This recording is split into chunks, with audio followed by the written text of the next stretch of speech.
way back? No. I will for.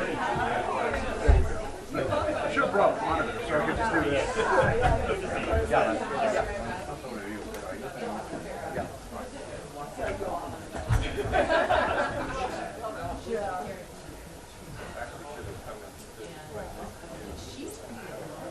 You can hop down if you want. I can. No. It's okay. I'm good.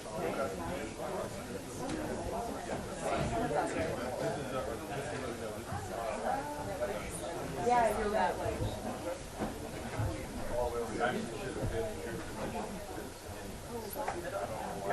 You want to swap? No, I'm good. No.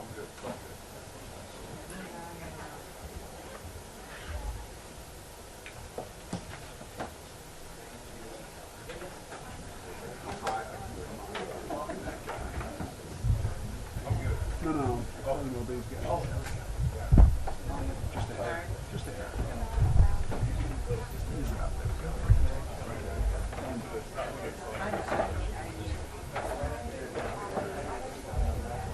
Yeah. I never noticed so much. Fortunately.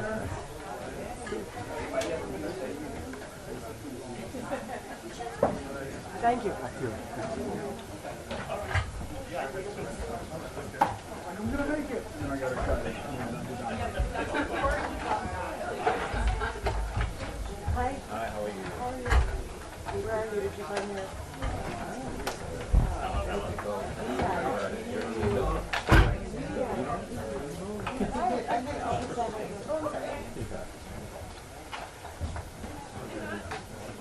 It does, doesn't it? It did earlier, yes. Yes, next to Tom.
You can get a roll in my car. What about you?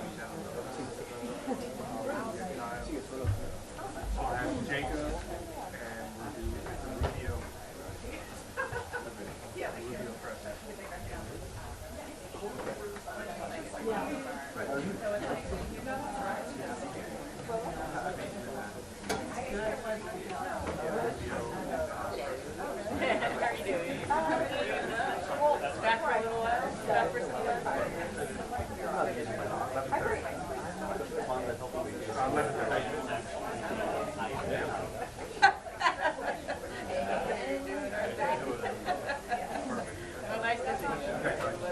Following your pictures everywhere. Yeah.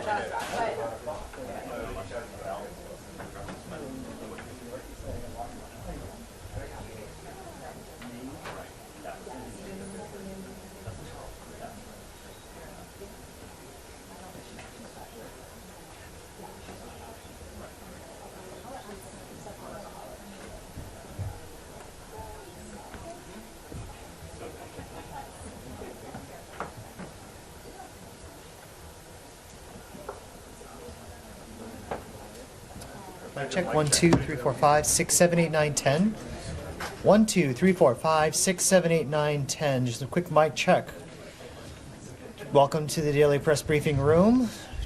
I'm going to quick check for radio, microphones, feed, pool feed. 1, 2, 3, 4, 5, 6, 7, 8, 9, and 10. Welcome everybody. The list we have here in the gallery, I'd like to greet the AFP, NBC, Al Jazeera, Arabic, Diplomatic, Indo-Asia News Service, Kyiv Post, The Guardian, NHK, NPR, EFE, Shark News, Canadian Broadcasting, W Radio, Al Monitor, Telemundo, Kyoto, The Atlantic, The National, Globo News, World News Group, Al Jazeera English, Univision, Scripps News, MS Now, Caracol TV. You guys good? Thank you.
Should we start early?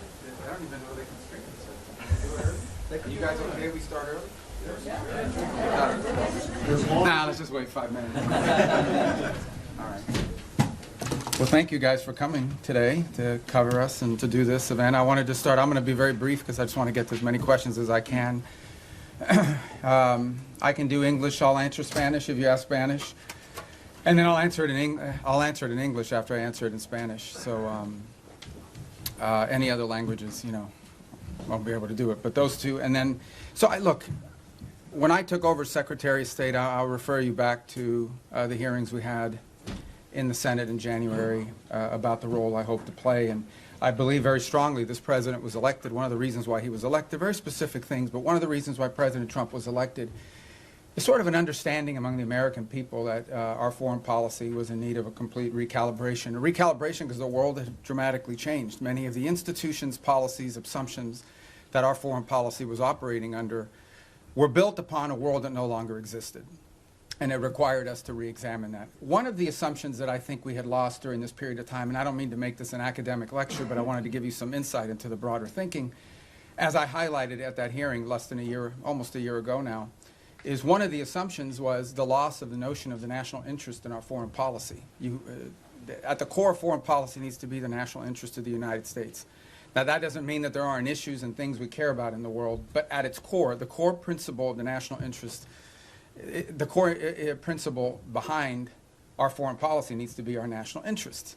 So you have to, first of all, define what is the national interest, and then you have to apply it. We defined it as we are in favor of foreign policies that make America safer or stronger or more prosperous, hopefully all three, but at least one of those three. And then it requires you to prioritize. Even the richest, most powerful and influential country on earth has limited resources, has limited time. And it has to be able to dedicate those resources and time through a process of prioritization. That includes geographic prioritization. It also includes issue prioritization. And that's what we intend to do here. Then you have to have the mechanisms of foreign policy to deliver on it. In essence, you have to have a Department of State and a National Security Council and all the elements of U.S. foreign policy influence and power to deliver, to identify and then deliver on those priorities. And that's what we've attempted to do here, and I think we're well on our way to doing it. There's more work to be done. There's things we will improve upon. But generally speaking, it was the genesis behind the reorganization of the department, oftentimes applying reforms that secretaries of states of both parties, appointed by presidents of both parties, have long sought to do. And we're very proud of that going into effect and continuing to work forward. I think we generally avoided, massive disruptions to our operation, although any transition involves some disruption. But we're very happy with the way we empowered our regional bureaus, meaning our embassies and the folks at the desks here behind the regions have become more empowered and having influence over every element of our foreign policy, particularly how it's applied tactically. At the same time, one of the things we looked at is foreign aid. Foreign aid is not a separate activity of the United States government. It is an element and a tool of our foreign policy, and it should be used for the purpose of furthering the national interest. That doesn't mean we don't care about human rights. That doesn't mean we don't care about starvation. That doesn't mean we don't care about hunger. That doesn't mean we don't care about humanitarian need. What it does mean, however, is that even foreign aid, which is not charity, it is an act of the U.S. taxpayer. Now, American charities are free to give their money to whoever they want, as long as it's not a sanctioned entity. But the United States and the taxpayer money should be spent in furtherance of our foreign policy, should be spent in places and on things that further our foreign policy. And even that is not unlimited. We have a limited amount of money that we can dedicate to foreign aid and humanitarian assistance, and that has to be applied in a way that furthers our national interests. And that's what we have sought to do as well. And in that endeavor as well, we have empowered the regional bureaus and our embassies to play a dramatic role. In fact, they are not just the implementers of this. They, in many cases, are the ones that are suggesting and are leading the response. And so bringing the tools of foreign aid underneath the umbrella of our broader foreign policy has been an important and dramatic reform. Even in the midst of all that, we remain engaged around the world, including in conflicts that perhaps are not central to everyday life in America, but the president has made it a priority to be a peacemaker. And so you've seen us engaged, whether it's Russia, Ukraine, or India and Pakistan, or Thailand and Cambodia, which is an ongoing challenge, or the tragedy we see now in Sudan, or the potential for further strife in South Sudan and that falling apart. I mean, no matter Armenia and Azerbaijan, we are always looking for opportunities, if possible, to play the role of a mediator that brings about the avoidance of war or the ending of conflicts. And obviously, in many of these cases, you can get people to the table and agree, and then there's the implementation process. And so we've made progress in many of these, particularly in getting them to agree to certain conditions. Obviously, it's ongoing work to make sure that those are implemented and applied. And some of these, conflicts have deep roots that go back many, many years. But we are prepared to be engaged and helpful in ways that perhaps other nations can't. We've been viewed as indispensable in that regard, and it's a role the president takes great pride in the promotion of peace around the world, and something he deserves a lot of credit for. He is personally engaged in all of this.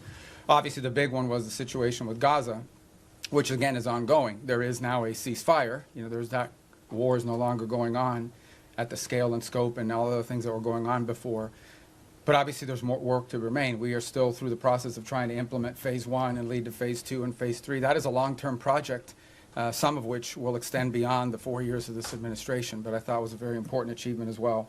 So we have a lot to be proud about. I know you probably have some specific questions, and we can get to those, but I wanted to let that, lay that out as the preface and predicate for everything we're going to do today. So I'm going to start. How do I start? I'm going to start from the back row forward, and then I'll just juggle in between. I'll be here pretty long, so we'll get to everybody. Don't get desperate. Don't get wild. All right, I'll start with this gentleman with the white hair in the back. Yes, sir. Ask you about Gaza. U.S. wants Pakistan troops to be in Gaza. Has U.S. got a consent from Pakistan that they will be sending their troops in Gaza for peace building and peacemaking? Yeah. Well, look, in fairness to all the countries we've talked to about being and having a presence on the ground, I think they want to know specifically, what the mandate, what the specific mandate it was, the funding mechanism looks like. So we're very grateful to Pakistan for their offer to be a part of it, or at least their offer to consider being a part of it. I think we owe them a few more answers before we can ask anybody to firmly commit. But I feel very confident that we have a number of nation states acceptable to all sides in this who are willing to step forward and be a part of that stabilization force. And certainly, Pakistan is key if they agree to do so. But I think we owe them a few more answers before we get there. We're trying to make a lot of progress here with I think the next step here is announcing the Board of Peace, announcing the Palestinian Technocratic Group that will help provide daily governance. And then once that's in place, I think that will allow us to firm up the stabilization force, including how it's going to be paid for, what the rules of engagement are, what their role will be in demilitarization and so forth. Thank you. Next to you in the back. Mr. Secretary, thanks so much for doing this. I want to start with Russia-Ukraine. You mentioned that... Easy stuff, yeah. You mentioned your efforts.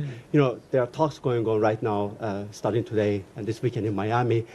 What are your expectations from those talks? And the president yesterday made it clear that he expects Ukraine to basically step up before Russia walks away. If you wake up in Odessa, if you're Ukrainian, this morning seeing Russians are bombing, your city, or if you turn on TV and listen to Putin, what he says, why would the Ukrainians, ignore what the Russians are saying publicly and believe in what they're hearing? Yeah, from look, mediators? there's a reason why this war hasn't ended, and that is because there's complex factors at play. I know that sounds like a throwaway line, but it's true. What we have tried to do in this entire process, and let's be clear about this. I mean, the United States is engaged in this. The president says this, and I'll translate what I think he's trying to say to you in all of this, and I think he's been pretty clear about it. It's not our war. It's a war in another continent. We have equities. We have engagement in this war, but it's not our war per se. But we have been told by everybody, I think everybody would agree, that there's only one nation on earth, there's only one entity on earth that can actually talk to both sides and figure out whether there's a way to end this war peacefully, and that's the United States. And we've invested a lot of time, a lot of energy at the highest levels of our government. I believe, President Trump has had more meetings with foreign leaders and others on the war in Ukraine than on any other subject, including trade. He's invested a lot of time. Steve and Jared have invested time. I've invested time. The Vice President, the Secretary of War, others, Secretary of Treasury, and more have invested a tremendous amount of time and energy in this. And what we're trying to figure out here is what can Ukraine live with and what can Russia live with, sort of identify what both sides' positions are and see if we can sort of drive them towards each other to some agreement. Wars end generally in one of two ways. Surrender by one side for another, or a negotiated settlement. We don't see surrender anytime in the near future by either side, and so only a negotiated settlement gives us the opportunity to end this war. A negotiated settlement requires two things: both sides to get something out of it, and both sides to give something. And we're trying to figure out what can Russia give and what do they expect to get, what can Ukraine give and what can Ukraine expect to get. In the end, the decision will be up to Ukraine and up to Russia. It will not be up to the United States. So that's the role we are trying to play in this. And that's why you see so many meetings going on. This is not about imposing a deal on anybody. It is about determining what both sides expect and need to have and what both sides are prepared to give in return for it, and figuring out whether we can have those two overlap. And of course, that takes a lot of time and a lot of hard work. It can't generally be done in the media or in press conferences. I think we've made progress, but we have ways to go. And obviously, the hardest issues are always the last issues. Yes. All right, I'm going to go to the next row. That gentleman right there with the glasses. Well, right behind you, because you're not the next row. That's the next row. Right there. Yes. Thank you. I'd like to ask how you I'm view... sorry. I didn't see, okay, well, go ahead. You can start. I hadn't seen you. I'd seen it. But you can go because you're first on that row. So. Okay, great. Thank you so much. As a well-oiled machine, ladies and gentlemen. So go ahead. I'm sorry, man. Thanks. I'd like to ask how you view recent escalation of tensions between Japan and China. You've been known for your tough rhetoric towards China over the years. Do you condemn China's recent provocative actions against Japan? Yeah, no, I think I've been nice to China, in terms of the work we have to do with them. And I mean, I had another job. My job now is to I represent the President of the United States and the United States in foreign diplomacy, and I think we've made good progress with the Chinese. The Japanese are a very close ally of the United States. I think these tensions are pre-existing. We understand that's one of the dynamics that has to be balanced in that region, and I believe that we feel very strongly that we can continue with our strong, firm partnership and alliance with Japan and do so in a way that continues to allow us to find productive ways to work together with the Chinese Communist Party and the Chinese government. Look, there'll be tensions, there's no doubt about it. I mean, at the end of the day, China is and it will continue to be a rich and powerful country and a factor in geopolitics. We have to have relations with them, we have to deal with them, we have to find the things we are able to work together on, and I think both sides are mature enough to recognize that there will be points of tension now and for the foreseeable future. Our job as part of responsible statecraft is to find opportunities to work together, because I think if there's a global challenge that China and the U.S. can work together on, I think we can solve it. And there'll be points of tension. We well recognize that, and our job is to balance these two things. I think both sides understand that. And I think we can do that without imperiling or in any way undermining our very firm commitment to our partners in the Indo-Pacific. That includes not just Japan, but South Korea, and obviously if you extend further out, I don't want to leave anybody out, but India and Australia and New Zealand and all the other countries. And we also have growing and burgeoning relationships with countries like Vietnam and even Cambodia that we really haven't had, very close contacts with historically. But we've talked to them a lot lately, obviously through the context of the conflict going on with Thailand, but also to figure out opportunities to work together strategically. And I say Thailand, of course, we've had a very long and strong strategic alliance with them for many years. All right, now, yes, sir. Thank you. Gracias, señor secretario. Dos puntos concretos en español. Bajo esta lógica hemisférica, ¿han considerado ampliar la presión más allá de Venezuela o Colombia a regímenes como los de Nicaragua o Cuba? Y segundo, esta semana en el Congreso se denunciaba que México está mandando decenas de buques petroleros a Cuba con la preocupación de que eso financia la dictadura. ¿Debería México reconsiderar esta política de asistencia al régimen cubano? I'm going to answer in Spanish if that's okay, guys, and then I'll do it in English as well. And does somebody do closed caption on this? Can they do it? It doesn't matter because I'm going to say the same thing in English. Mira, la amenaza más importante que existe en la región es estos grupos terroristas criminales. Es la amenaza que enfrenta Colombia, la amenaza que enfrenta el hemisferio entero, pero es la raíz de la violencia en Ecuador, en México, en todo Centroamérica, en todos estos países. Es la amenaza más primordial de la región. Entonces tenemos gobiernos que cooperan en nuestros esfuerzos en contra de eso. Panamá, Costa Rica, Ecuador, El Salvador, la República Dominicana. No dejo a nadie fuera, pero son muchos que cooperan. Tenemos y seguimos teniendo muy buenas relaciones con los equipos de seguridad de Colombia. Entiendo que el presidente de Colombia es una persona inusual, pero encima de eso tenemos, al nivel institucional, tenemos muy buenas relaciones y con México. El gobierno de México está haciendo más en este momento en el tema de seguridad que jamás en su historia. Queda mucho por hacer, pero tenemos cooperación. En el tema de Venezuela no tenemos eso, tenemos un régimen ilegítimo que no simplemente no coopera con Estados Unidos, sino coopera abiertamente con elementos criminales. Por ejemplo, el ELN y la FARC operan abiertamente desde territorio venezolano. Entidades de narcotráfico operan abiertamente y con la cooperación del régimen de Maduro para mandar drogas como cocaína a Estados Unidos a través del Caribe, creando una situación muy grave de seguridad en muchísimos países, inclusive Trinidad, República Dominicana, etc. Así que Estados Unidos lo que simplemente está buscando es la seguridad del hemisferio, que incluye, por ejemplo, Haití también. Y no hemos visto enfocado en eso. Obviamente los esfuerzos en contra de los barcos narcotraficantes saliendo de Venezuela han recibido mucha atención. Lo que no se habla lo suficiente, lo que estamos haciendo también en el mar Pacífico, donde hay esfuerzos andando también. La diferencia es que ahí tenemos la cooperación de gobiernos amigos. Lo que no se está hablando es lo que estamos haciendo junto con los mexicanos. Lo que no se está hablando es lo que estamos haciendo para crear una fuerza de estabilidad antipandilla dentro de Haití.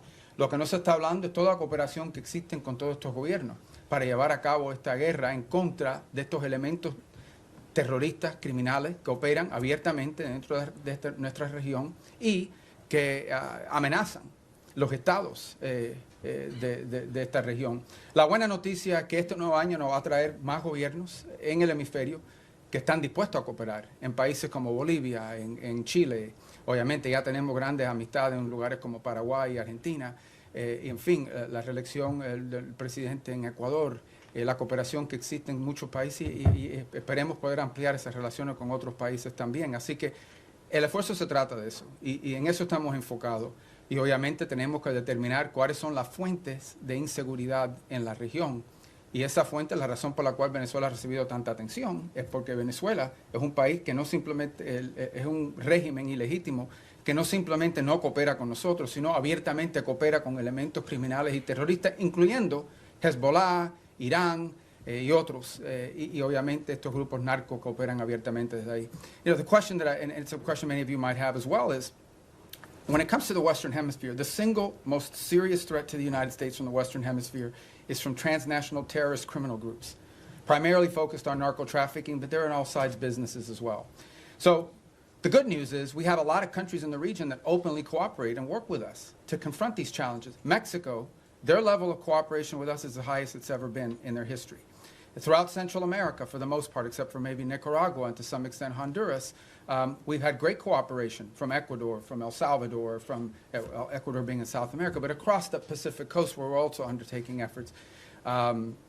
Guatemala, Costa Rica, Panama, these are all nations that cooperate with us openly in search of stability in the region. You move to the Caribbean basin, in Trinidad, in Guyana, in Jamaica, in the Dominican Republic, countries that openly cooperate with us. Even Colombia, despite its unusual president, has institutions in that country that work very closely with us, and those ties remain unimpeded and unaffected. So all of this is very positive. There's one place that doesn't cooperate, and it's the illegitimate regime in Venezuela. Not only do they not cooperate with us, they openly cooperate with terrorist and criminal elements. For example, they invite Hezbollah in Iran to operate from their territory. But they also allow the ELN and the FARC dissidents not just to operate from inside of Venezuelan territory, to control Venezuelan territory, unencumbered, unimpeded. On top of that, we know that they are in cahoots with drug trafficking organizations. It's not just that they don't work with us against these organizations. Okay? It's that they openly, cooperate with these guys and allow them to operate. So these guys are, marching in and out, doing whatever they want from Venezuelan territory, and it's a challenge. And so that's why that's received so much attention. But I would urge you to not just focus on that, but also focus on all the other things we're doing in the region, including, for example, standing up this gang suppression force in Haiti, which we were looking for 5,500 forces. We already have pledges of up to 7,500 forces from a variety of countries. We've seen donors step up to fund that effort. That's a very important effort. It all ties together cohesively. But the goal here is to bring security and stability to the hemisphere, to the region we live in, okay, which has not received enough attention.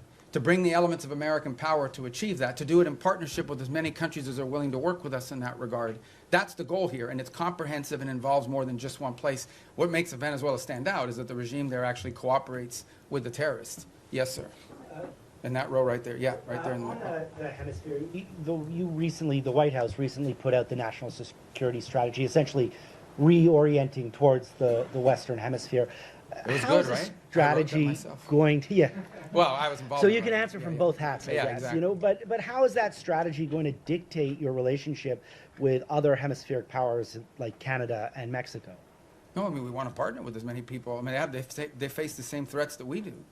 I mean, it's Mexican mayors that are being assassinated in public squares. It's Mexican journalists that are being assassinated. It's parts of Mexico and institutions in Mexico that in some cases are compromised, usually through threat by these elements. They recognize it, which is why they're partnering with us. Of course we want to work with other governments in the region to confront this challenge, and in most cases we have cooperative places. Now, we don't have that from Nicaragua or Cuba, but obviously didn't have it historically from Bolivia. We hope and expect that will change. And we certainly don't have that from the regime in Venezuela, who actually don't just not cooperate with us, they openly cooperate with narco-trafficking elements that use Venezuela as a transshipment point. Yes, ma'am. Yes. Thank you, Mr. Secretary. Today you had the second round of direct negotiations between Lebanon and Israel. Do you foresee a potential deal between these two countries without another round of war? And the second question, if I may, on Sudan. We know, Mr. Secretary, it's a civil war, but also there's a regional factor here. Where the U.S. regional what, I'm sorry? Factor in this war. Where the U.S. stands here, and what's a red line for you? Is a divided Sudan is a red line for the U.S.? Yeah, let's separate the two because they're both easy questions, right? So the first one is we're hopeful. Look, at the end of the day, the goal everybody shares is a strong Lebanese government that controls the country, and Hezbollah is disarmed. They're no longer an armed element that can threaten Israel's security. That's the goal here. And we have tried to, in a cooperative way, to do everything we can to empower the Lebanese government to have the ability to do that. And so I hope that's what these talks are aimed towards, and we'll be supportive in every way we can to achieve that outcome. What I think is abundantly clear to everybody is no one is in favor of a Hezbollah that can once again threaten the region, act as a direct Iranian proxy, and obviously if they threaten Israel, we're not going to have peace. So we are hopeful that the talks between Lebanese authorities and the Israelis will create outlines and a way forward that prevents further conflict. I think I don't speak for the Israeli government. I can only tell you and echo what they've said publicly, and that is that if they feel threatened by Hezbollah, they will take actions in their defense against them. So we all would hope that we could avoid that, right? We would all hope that in order to have peace, you have to avoid that, and the best way to avoid it is to have a strong Lebanese government that can actually control the country, and that Hezbollah is no longer an armed threat to Israel or to the Lebanese state. And that's what we're committed to hoping to achieve. And we hope that, I can't speculate on what the talks will lead to, but we'll do everything we can to make them productive. On Sudan, you've rightfully outlined, I mean, there are regional elements to this. I mean, there are clearly both sides, you know, the SAF and the RSF have supporters from outside of Sudan's borders that are involved, and we've been engaging with those countries. It's not just countries that are providing them weaponry and equipment, it's also countries that are providing transshipment, particularly to the RSF to receive weapons, in some cases advanced weaponry.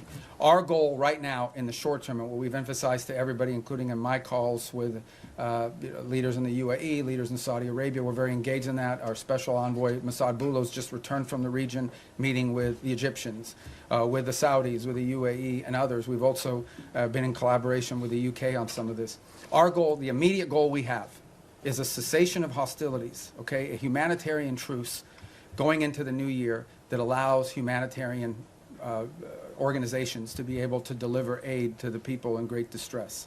Right now, that's not possible. We are hearing, continue to see reports of humanitarian convoys actually being struck on their way in. And so you can just imagine what's amazing to us is these convoys are struck and the rest of the convoy continues. That's how committed these groups are. But what we said to everybody on it is that what's happening there is horrifying. It's atrocious. That one day the story of what's actually happened there is going to be known and everyone involved is going to look bad. And we have played the role we have played is a convening role in bringing the parties to the table. So I think we will know more very soon about whether this is possible. One of the challenges and frustrations in Sudan has been that one side or the other will commit to certain things and then they won't live up to those commitments. They'll agree to anything and implement nothing. And oftentimes what happens is when one side feels like they're making advances in the battlefield, they don't necessarily see the need to concede at that point because they believe they're on the verge of achieving some success on the ground and a truce would set them back. But what we've emphasized is none of these groups can operate without the support they're receiving externally. So we have been engaging with the countries involved from the outside to ensure that they are at the table and that they are pushing for the same outcome that we want, which is phase one, a humanitarian truce that at a minimum allows us to deal with the humanitarian calamity that occurs there. And obviously we hope that while that truce is ongoing, we can focus on the other elements that led to this conflict and help to resolve some of those. But our number one priority we're focused on, 99% of our focus is this humanitarian truce and achieving that as soon as possible. And we think that the new year and the upcoming holidays are a great opportunity for both sides to agree to that. And we're really pushing very hard on that regard. Yes, sir. Right there, because I missed Secretario you. Rubio, en español, Sí. si me permite. El presidente Trump ha llamado al presidente Gustavo Petro drug leader y ha usado, digamos, términos Bueno, él también ha dicho cosas a nosotros. Totalmente, Okay, totalmente. Claro, ok. Secretario Rubio, ¿hay alguna prueba o por qué esta administración llama a Gustavo Petro? Quisiera saber por qué esta administración llama a Gustavo Petro un líder del narcotráfico. Y por último, secretario, si usted considera eventualmente ante la invitación que hace Gustavo Petro ahora al presidente Trump o a usted ir a Colombia y conversar con Gustavo Petro. No, nosotros conversamos con cualquiera. Desafortunadamente es una persona que no es muy estable en su pronunciamiento.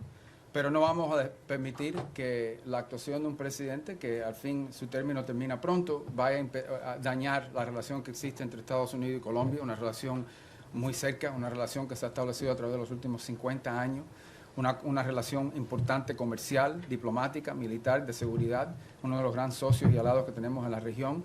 Y lo que queremos, no vamos a permitir que cualquier tipo de problema que existan con un individuo vaya a hacerle daño a esta relación tan importante.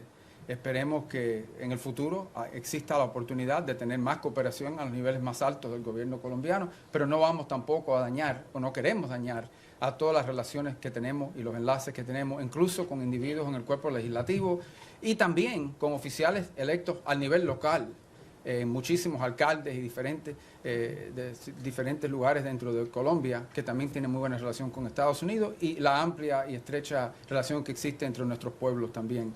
The question is again by Colombia. I said, look, we're not going to let sort of the pronouncements of an unstable individual over there to impact, we don't want to let it impact our broader relationship with Colombia. It's an important relationship, an important alliance. It extends through commercial, people to people, you know, cultural, obviously security and stability, all of these things. And our job is to try to the extent possible, maintain those strong ties between Colombia and the United States and not allow them to be imperiled by the pronouncements of one person. We would hope to see a day soon in which we have better relations with the leader of that country, but we're not going to let the fact that that doesn't exist now, we're going to do everything possible to not let that impact the relationships we have with the people of Colombia, with the nation, with their economy, with their security forces, which are very important. This is a very important alliance, a very important strategic partnership, which we've built up through a lot of hard work over decades, and we're not going to let that fall apart because of one person.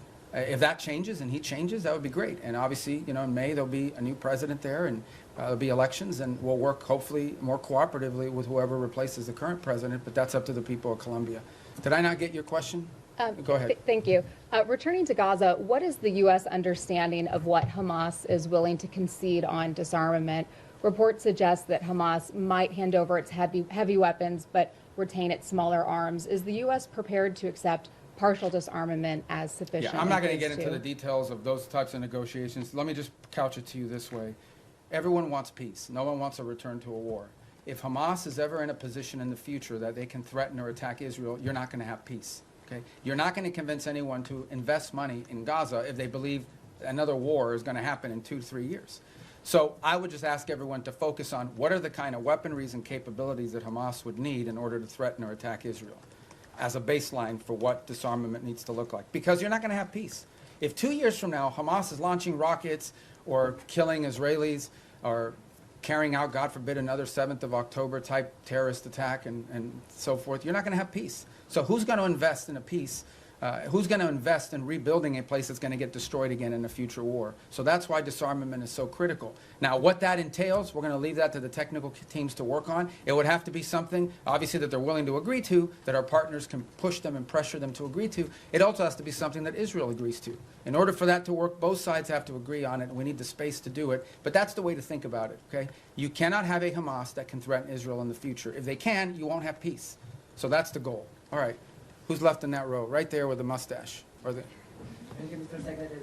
Does the U.S. have the goal of removing Maduro from power? Do you expect any regime change this 2026? I would appreciate if you could answer both in English and in Spanish. In Spanish. Yeah. It sounds so much better in Spanish when I answer that question. No, Okay. but for my So colleagues, I'll yeah. start in English. Look, our goal is regional stability and security in the national interest of the United States. The national interest of the United States, specifically when it comes to Venezuela, is as follows. We have a regime that's illegitimate, that cooperates with Iran, that cooperates with Hezbollah, that cooperates with narco-trafficking and narco-terrorist organizations, inclusive not just protecting their shipments and allowing them to operate with impunity, but also allows some of them to control territory, the ELN and the FARC-D.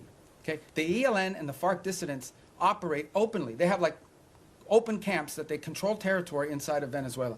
That is our national interest, and that is what this is focused on. And that's what the president's been focused on. And that's what we're conducting. And that's what we have been focused on the entire time, because that is the threat to the national interest of the United States. Now, do we consider Maduro legitimate? No. And by the way, guys, when I say these things about Maduro and his role in narco-trafficking, it's not, I hear his reports, Marco Rubio says it, it's not me. A grand jury in New York, in the Southern District of New York, okay, a grand jury in the Southern District of New York was presented evidence and came back with an indictment, not just against Maduro, by the way, but against a bunch of people in his government for narco-trafficking. A bunch. He had, his nephews, or the nephews of his wife, indicted, convicted in the United States for narco trafficking. Like this was, until President Trump started doing something about these narco trafficking links, nobody disputed that Maduro and his regime was in cahoots with narco traffickers. Not to mention the fact that they unleashed Trinidad gangs on the United States. They've unleashed, you know, a mass migration event, perhaps the largest in history. 8 million people have left Venezuela since 2014. So also destabilizing all the countries in the region who have had to assume people that are fleeing this illegitimate regime. So, but nobody disputed the drug links. So that's what the president's been focused on, and that's the problem. And that's the problem in Venezuela. En el caso de Venezuela es muy simple. Es un régimen ilegítimo que coopera abiertamente con Irán, con Hezbollah y con grupos narcotraficantes. Incluso la ELN y la FARC que operan abiertamente dentro del territorio venezolano encima de los demás.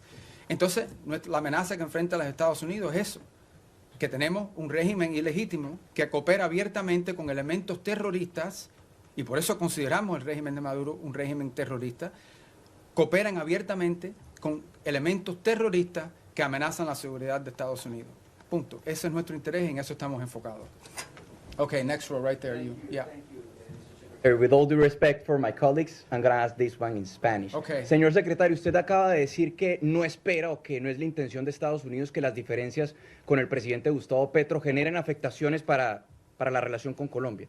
Pero la verdad es que sí las han generado. Colombia fue desertificada, el presidente Donald Trump ordenó suspensión de recursos de cooperación para nuestro país y ya se están viendo consecuencias en materia de seguridad en Colombia. Nada más anoche asesinaron a 6 soldados colombianos, el ELN, con un atentado terrorista. Y la gran pregunta en Colombia hoy es ¿qué va a pasar el próximo año si Colombia elige un presidente de izquierda? Si las relaciones de Estados Unidos, las buenas relaciones con Colombia y el respaldo de Estados Unidos va a depender de que el pueblo colombiano elija un presidente que sea visto con buenos ojos por parte de esta administración. No, pero que esto no se trata de izquierda ni derecha, esto se trata de una persona que simplemente no coopera con nosotros en estos esfuerzos. De eso se trata. Al final del día, el pueblo colombiano va a escoger el próximo presidente. Es una democracia, tienen elecciones, esperemos que se cumplan todos los requisitos, tienen una larga historia de cumplir los requisitos democráticos. Aquí no estamos diciendo que Petro no fue electo democráticamente, aquí nadie dice que no fue así. Pero en fin, esto no se trata de izquierda ni derecha, se trata de tener en poder un presidente que coopera con nosotros. Obviamente, sin duda, la postura que era tomada en contra de Estados Unidos ha afectado a nuestra relación, no hay duda de eso ninguna. Estamos tratando de limitar eso lo más posible, pero también tenemos intereses que tenemos que proteger. Y tampoco podemos pretender, cuando tienes un presidente diciéndole a los elementos de seguridad que no cooperen con Estados Unidos, eso no lo podemos ignorar. Pero por otra parte, entendemos que tenemos dentro del sistema colombiano, incluso al nivel legislativo, en el Congreso, en el Senado, también alcaldes y otros líderes políticos de ese país que sí quieren buenas relaciones con Estados Unidos, y incluso líderes que no son de derecha, que son de izquierda, pero que entienden la importancia de esa relación. Pero esto no se trata de ni izquierda ni derecha, se trata que si va a cooperar con Estados Unidos o no. Tenemos una larga historial de cooperar con Colombia, que fue un ejemplo y un modelo para la región, y ahora tenemos algo un poco menos, que es lamentable. Ojalá que eso cambie. The question was about whether the U.S. relations to Colombia is dependent on whether they elect a leader that's center-right or center-left. It has nothing to do with left or right. It has to do very simply with whether or not we have a leader there that we can work with. The U.S.-Colombian relationship, especially our security relationship, but also our economic one with a free trade agreement, is a model. It was a model for the region. We tried to replicate that. Everybody would use Plan Colombia as an example of what you need to do in these other places. And we want to continue that. Now, no doubt, when you have the president of a country saying some of the things and ordering some of the things that he's ordered, it's going to have an impact on some of that relationship. Our job is to try to preserve and protect as much of that relationship as possible, but it will be impacted. But it doesn't matter whether the next president is center-right or center-left. That's not the issue. The issue is whether the next president is someone who's going to, once again, cooperate with the United States and restart these relations. That's what we seek. And if President Petro changes in his stance, perhaps that could change as well. But if he doesn't, obviously, it'll be up to the people of Colombia to elect their next president. Yes, ma'am, right there in the middle.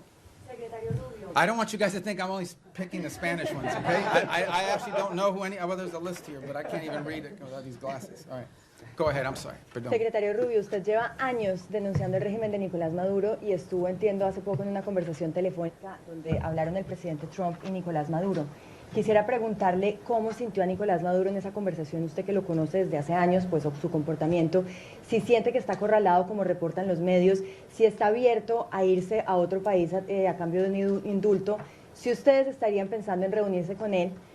¿Cómo fue esa conversación? O sea, ¿qué nos puede contar de el efecto que está teniendo sobre la presión? Yo no voy a comentar sobre ninguna conversación del presidente Trump con cualquiera del mundo, y si existió o no existió. Yo no voy a comentar sobre eso. Voy a repetir lo que he dicho ya. Esto se trata de algo muy simple. Y esto se trata de los intereses nacionales de Estados Unidos. Y hay una amenaza regional que existe. Y en el caso de Venezuela no tenemos cooperación. Para empezar, que es un régimen ilegítimo. Segundo, que es un régimen que no coopera, es antiamericano en todos sus pronunciamientos y actuaciones. Y tercero, es un régimen que no solamente no coopera con nosotros, sino abiertamente coopera con elementos peligrosos, terroristas y criminales. Incluso ellos mismos lo son. Entonces es difícil llegar a un acuerdo con terroristas que están abiertamente cooperando con estos elementos peligrosos que amenazan la seguridad de Estados Unidos. Encima de eso no voy a especular más. Pero va a haber guerra, secretario, porque ahorita en Colombia todo el mundo se está levantando, en Venezuela, con la posibilidad de que haya una guerra entre Estados Unidos y Colombia. Nosotros estamos protegiendo el interés nacional de Estados Unidos. Yo creo que, en fin, ese es nuestro derecho. Y también le diré que en Colombia debe haber mucha preocupación, que ha habido un ataque el día antes de ayer, o fue ayer, de ELN, o la FARC, creo que fue ELN, y ¿de dónde operan ellos? Abiertamente, de territorio venezolano, abiertamente, como si fueran un país soberano, operando abiertamente dentro del territorio venezolano. It's the same question, guys, and that is, the bottom line is very simple. Our interest in Venezuela and in the region is the national interest of the United States, and in Venezuela we have an illegitimate regime that not only does not cooperate with the United States, but openly cooperates with narco-terrorists and others who threaten the national security of our country. The gentleman in the middle. I'm going to try to get to everybody, I promise. But you guys, by then, your questions will be Thank you, more Mr. Secretary. specific. You said a few moments ago that everyone wants peace for Gaza, and yet by any metric, the Israelis are flouting the ceasefire that President Trump negotiated by killing an average of 2 children a day, not allowing the agreed-upon humanitarian aid into Gaza. How long can this continue? How long can the Israelis be allowed to show such disrespect to President Trump? Well, look, that's your characterization of it, about the term disrespect. What I would say is this. This was, first of all, it was a miracle that it happened in the first place. We all understand how difficult it was for that to come to the conclusion that it did, where the bombing and everything else, the scale and scope of what we saw ended, all the hostages were released, and we have relative peace right now for the most part, despite the things you're pointing to. That was very difficult. But this is not easy. Peace is a verb. It's not. It's an action. It's not a sentiment. Every single day will bring challenges. Every single day. We also have had instances, for example, over the last couple of weeks, where Hamas elements emerged from a tunnel, attached an explosive device to the side of a vehicle, and injured and almost killed Israeli soldiers. We still have this threat. We still have and see every single day Hamas openly taking steps to strengthen themselves within inside of those places in Gaza that they still control. We saw early on the atrocities they were committing in the streets against people as they were trying to show people how strong they were. So I don't think I'm standing here to tell you this is going to be easy. This is an hour-by-hour, day-by-day challenge. It's one of the reasons why we have stood up this center there in operating in Israel, in partnership as well with another cell that exists in a regional country. It's why every single day there are meetings among both intelligence, diplomatic, and military officials of multiple countries that help bring about this deal to manage this. And that's why it is so critical. It is so critical and so key that we move to complete this first phase, that we move to put in place the board of peace, get everybody agree to be a part of it, move to put in place this Palestinian technocratic organization so that they can begin to provide some governance structure, and move to put in place the stabilization force. That's the goal here. But it's not going to be easy. Every day will bring new challenges to that, and we recognize those challenges are coming from all sides. Very quick follow-up there, but who's going to want to be a part of a stabilization force if Israel is effectively using Gaza as a free fire zone? Well, these are the things these are the things that we're working through right now. That's why it didn't happen yesterday. That's why we didn't, I don't mean yesterday literally, that means why we're not there yet. This is the hard work of diplomacy and peacemaking. Peacemaking isn't just signing a piece of paper, it's actually complying with it. And compliance oftentimes requires, in many cases, in most cases, requires daily, constant follow-up and nurturing. So that is why we are in such a hurry, and I say as a priority, to get to this point where we have the stabilization force in place, overseen by the Board of Peace, and ultimately a Palestinian technocratic entity that can increase in its capability to provide governance. The stronger they are, the weaker Hamas will be in terms of threatening Israel, and I think the more security Israel should feel and the less need for some of these things to happen. But no one's claiming this is going to be easy. We have to work on this every single day. We have people in this building and deployed abroad. This is all they do. 24 hours a day after day, elements of the State Department, the Department of War, and all other agencies, including Jared and Steve and even myself, who talk or do something about. There isn't a day in the last, this was signed 2 months ago, that I haven't had to do something with regards to making progress on the phases of the ceasefire. Yes, ma'am. Right next. Thank you, Mr. I'm sorry. I'm going to get to you guys. I'm coming. See, I'm going down the rows like this. Thank you. So right behind you, I'm still in that row. Thank you, Mr. Secretary, and thank you for having the Has briefing. anyone ever done this where they go like all the rows? No. You're going to look so good to your editors. You know? All right, go ahead.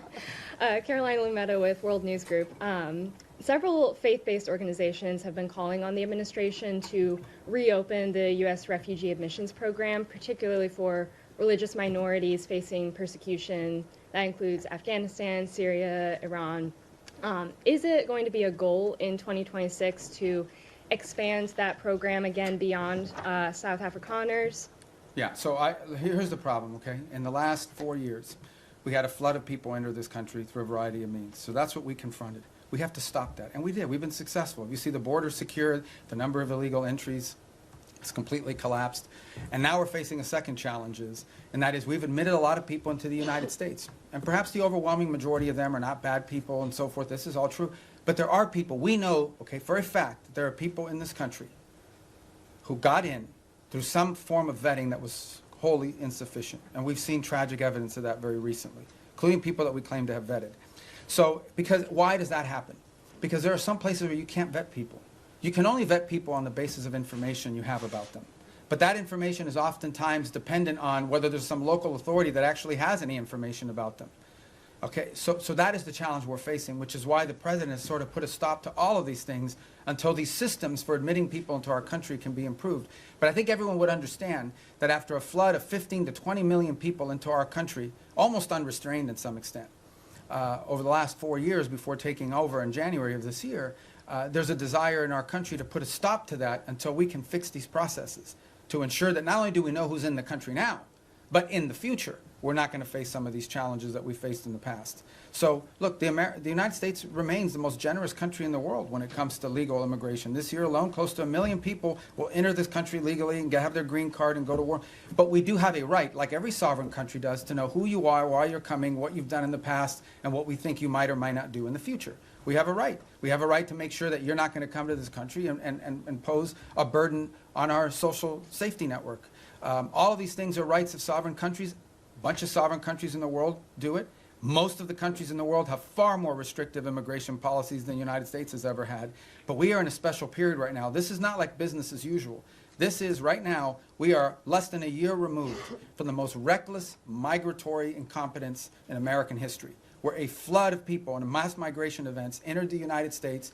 And they can claim all they want that they vetted people. This is just not true.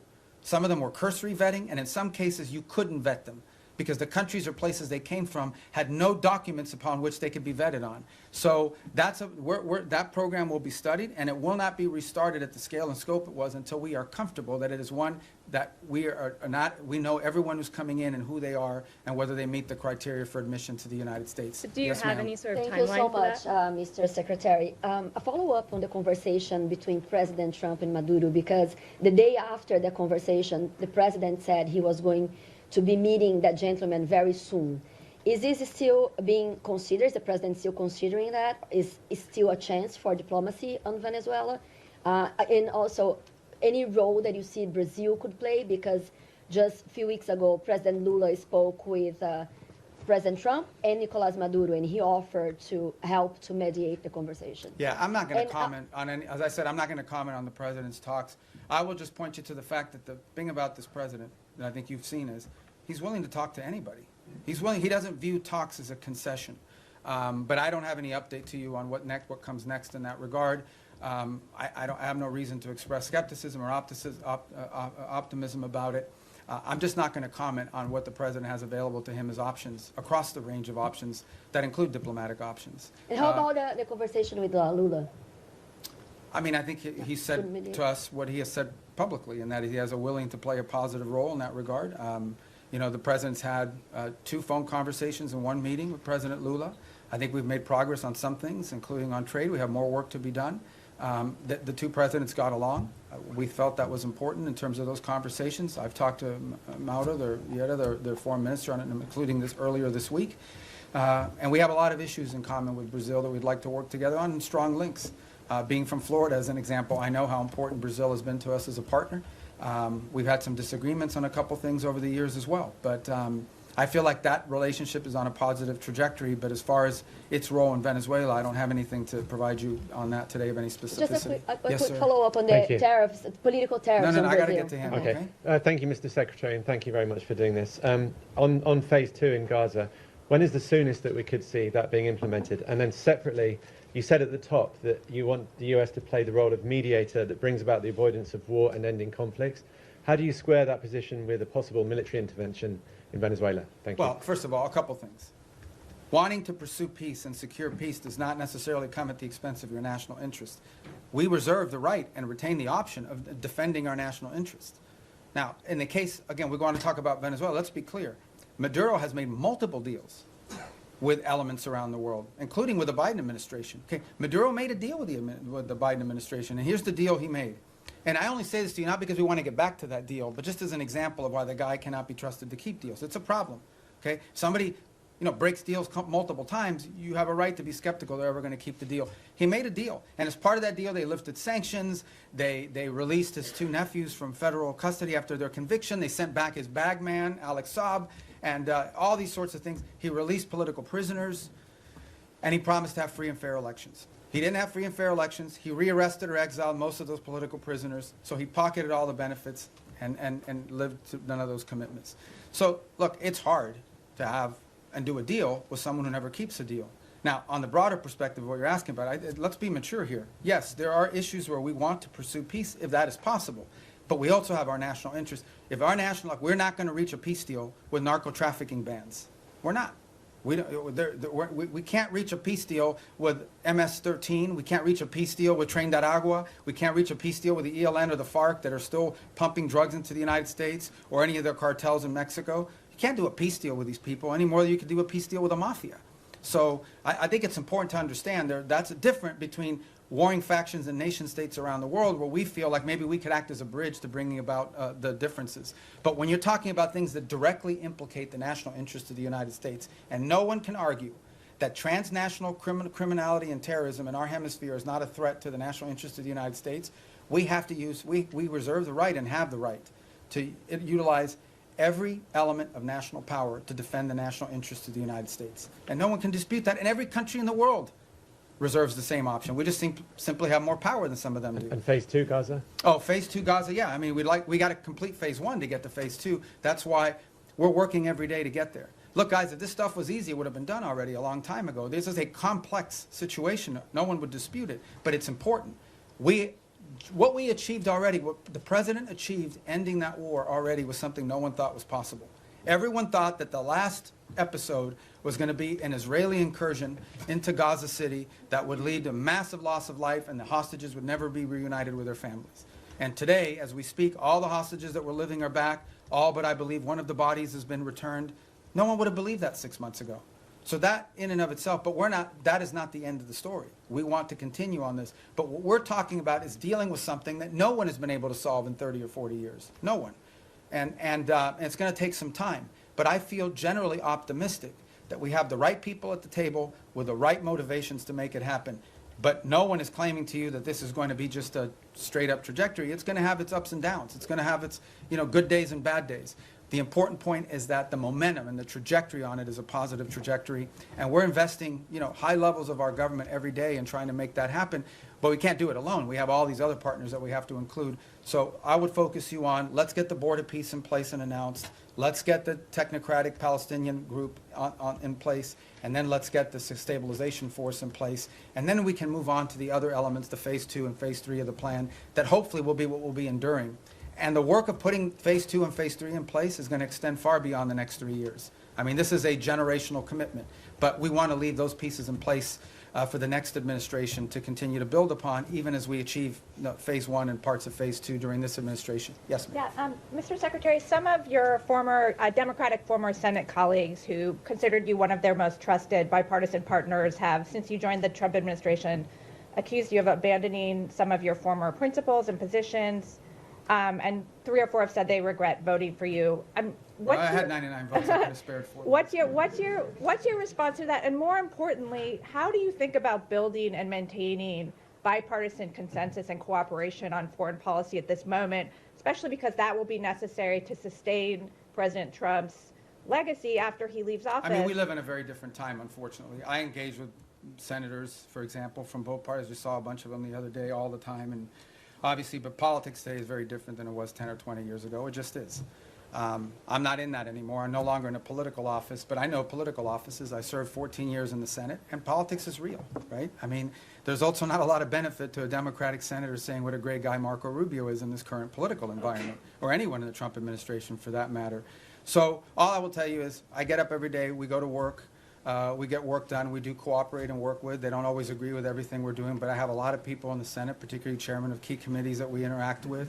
There's things people can say and do in the public that because of politics and private that they can't say or do in public. But I don't know what else to comment on that other than one more point, and that is, and I think this is important. I think people have lost sort of their mindset here a little bit, okay? The foreign policy, the State Department is not its own government, okay? The Secretary of State is not its own government. I'm appointed by the President, confirmed by the Senate, and then, or nominated by the President, confirmed by the Senate, and then appointed by the President. But at the end of the day, the person the people of the United States elected to be the President of the United States and the Commander-in-Chief is Donald J. Trump. That's who they elected. And my job, and the job of the people in our administration, is to implement the President's foreign policy. We provide advice, we provide counsel, but ultimately our job is to take what the President wants to do, take his vision, and implement it. Come up with options for implementing the President's vision. That's my job today. When I was a senator, I represented the state of Florida. Today, I am the Secretary of State for Donald J. Trump, the President of the United States, and my job is to implement the President's foreign policy, provide advice, provide counsel, provide ideas, provide for opportunities and ways in which his foreign policy can be implemented. But in the end, our job is to implement that. And why people think that somehow foreign policy can be divorced from our republic? That's not the way our Constitution works. The Constitution does not say you elect the President of the United States and then you put in place a State Department to undermine the President if the person who's the Secretary of State doesn't agree with him. That's ridiculous. That's stupid, really. And I don't know why anybody would think that. So that's the job I have, and that's the job I'm proud to do. I think we've made a lot of progress. We have a lot more work to do. All right, on our row right there from Italy, right? I know you from the... Yes. Do you cover us now, or are you on Capitol Hill still? No, everything. Both. So you're like a one-man bureau for the whole well thing. as All right. here. You're like me. You have two jobs. Good. Yeah. All right. Thank you, Mr. Secretary. So the United States, on one hand, are mediating with Russia to end the war in Ukraine, but on the other hand, the Russian foreign minister yesterday or the day before said it would be a fatal mistake from the U.S. To block the oil tanks from Venezuela and trying to overthrow the Maduro regime. So what kind of what's the assess that you're doing, and are there any safeguards in place to avoid escalation with Russia? And then I have another question about the Hezbollah, sir. Yeah, we're not concerned about an escalation with Russia with regards to Venezuela. I mean, we've always expected them to provide rhetorical support for the Maduro regime. I think they have their hands full in Ukraine. And if he's watching, Sergei, Merry Christmas. And but at the end of the day, I expected them to say what they were going to say. The rhetorical support, we understand what that's at. It's not a factor in how we consider this whole thing. And then, if I may, about the Hezbollah, I know you already answered, but I wanted to ask you if the U.S. administration is considering a broader military support involving also potential Arab partners, not only in providing weapons, but also going into the field to disarm the Hezbollah if the diplomatic talks will fail. Well, I've not heard anyone sort of suggest that at the level of detail that you've talked about. I think regionally, for example, if you talk to the Syrian authorities, they're very concerned about Hezbollah. I think most of the countries in the Gulf region view Hezbollah as an agent of Iranian influence and Iranian action. But as far as what you're discussing, which is sort of a coalition of armed units going into Lebanon to disarm Hezbollah, I've not heard that proposed by anybody. Perhaps you have, but I haven't, and that's not certainly something we've been... Senator Graham okay. was talking about this at the my former Congress. colleagues, yeah. Well, you should ask Lindsey about how he's going to put that together, because, but we just haven't heard it. I'm not saying you may not hear that one day in the future, but I think what is clear, and I think maybe perhaps what Lindsey is, is speaking to is that it is clear that if you talk to leaders in the region in all these countries, they all have the same goal, perhaps not, which is to ensure that Hezbollah can no longer play the role that they've played in the past, not just threatening Israel, but being an agent, an open agent, really a proxy of Iranian influence in the region. All right. Thank you. Next. I didn't get to you. Oh, I'm in the new row. Okay, go ahead. Okay, thank you so much, sir. You have previously said in the past that you and the administration are committed to fixing the backlog of visas for foreign-born priests and other religious workers, whether that be through the Religious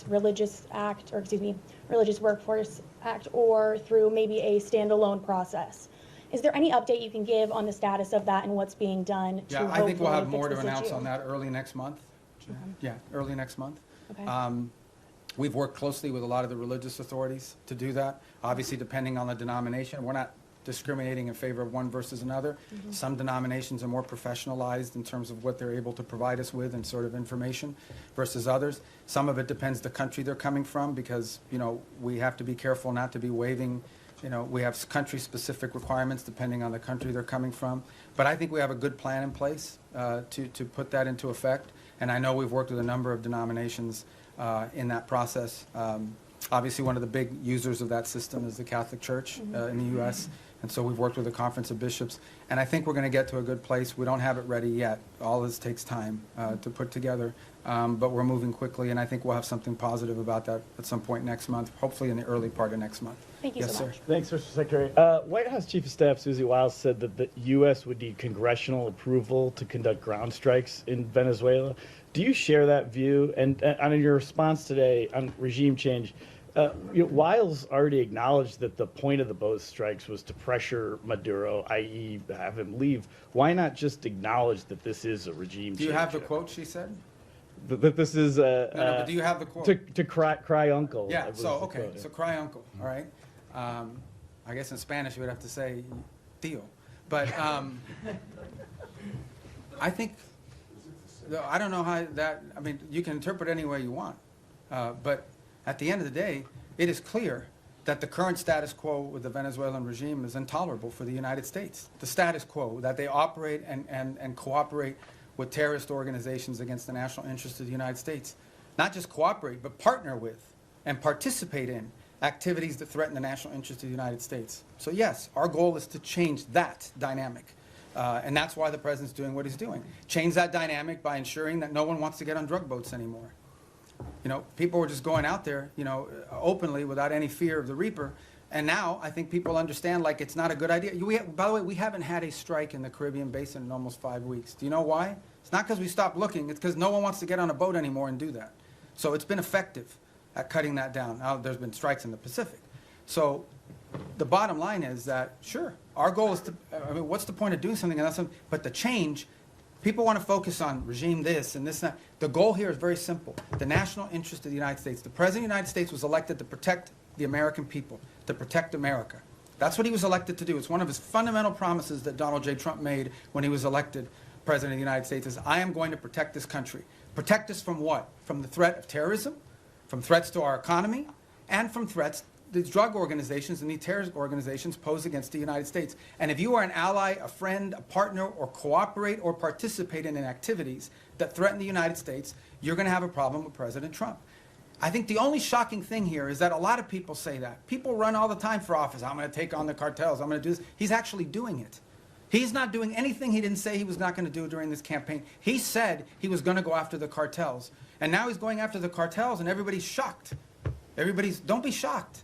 This is a man who was elected president because he says and then he does. He doesn't just say and then forget about it. In congressional approval on land strikes, do you think that the United States does need to go to Congress in order to conduct land strikes in Venezuela? Well, look, I'm not going to speculate about things that you know, haven't happened and may never happen. I'm not going to speculate on that. All I'm going to tell you is that, two things. And I remind Congress all the time. By the way, I was very consistent on this position because it was my position when I was in the Senate.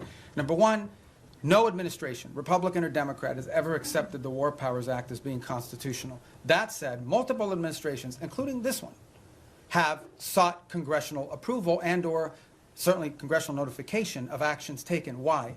Because American action is always strongest when it has the buy-in and the participation of a broad set of actors. Now, given our current political climate, that's not always easy because we do have people today in politics that are against everything that President Trump is for. It doesn't matter what it is. It doesn't matter if they themselves had the same position. If it's President Trump's idea, they're against it reflexively. Okay? That's the nature of the current climate in our politics. But I can tell you that to this point, nothing has happened that requires us to notify Congress or get congressional approval or cross the threshold into war. We have very strong legal opinions. We have now briefed Capitol Hill 23 times, 23 briefings, bipartisan briefings on Capitol Hill. I have personally participated in 6 of those 23 at the highest levels of the committee, but then the full House and then the full Senate, which, by the way, are always interesting. Okay, get it. I've been there before, okay? So, I was part of this thing in the past as well. But you do this briefing, you answer all their questions, and then they go out and tell people, we heard nothing, we saw nothing, that we were pleased with. They already had their answer before they went in, but we do them anyways. And we continue to do them. Not to mention the individual calls I've had with leaders in Congress, and I'm not going to disclose what those are. So everybody over there knows what we're doing, they know why we're doing it, and we've kept Congress fully apprised, and we'll continue to do so. Yes? Thank you, Mr. Secretary. The settlers' violence is rampant in the West Bank. The what is, I'm sorry? The settlers, yes, the Israeli okay, settlers' violence in the West Bank is being escalating, it's increasing. Also, Israel is building around 20 settlements unit. Doesn't this undermine your own effort in the peace process? And also, if I may, on Gaza, the humanitarian situation is dire. The babies have been frozen to death because of the weather. Tents have been flooded. Is this anything that the United States can do to alleviate the suffering of the civilians in Gaza? Yeah. In the case of the West Bank, we have, and you've seen our embassy even has put out statements and comments about specific incidents there that we're concerned about, that we do think, create a point of strong friction in the broader effort. And our own embassy, and Ambassador Huckabee has spoken to this as recently as a couple weeks ago, very firmly, I believe. And so we'll continue to communicate that as we have and make our opinion known in regards to its impact on the broader challenges. In the case of humanitarian, absolutely. I mean, this is the reason why that group is set up there every single day. We've been successful at opening new corridors. We want to continue to see that increase. We want to continue to see the flow of aid increase into those parts of Gaza that are still under Hamas control. But it also goes back, not to sound like a broken record, to why it is so critical to have the border peace put in place and the Palestinian technocratic group put in place. Because that allows us now, when you have this technocratic Palestinian group in place, and a stabilization force to provide security, it now allows us to have someone we can work with to turn over the humanitarian aid to and have them be the ones that help distribute it along with these international partners. That's what the point we're trying to get to, that we can get to a point where that is, and part of the thing with humanitarian aid is also security. Someone has to provide security for these convoys as they go in, because oftentimes they have been attacked, they've been looted, they've been so forth.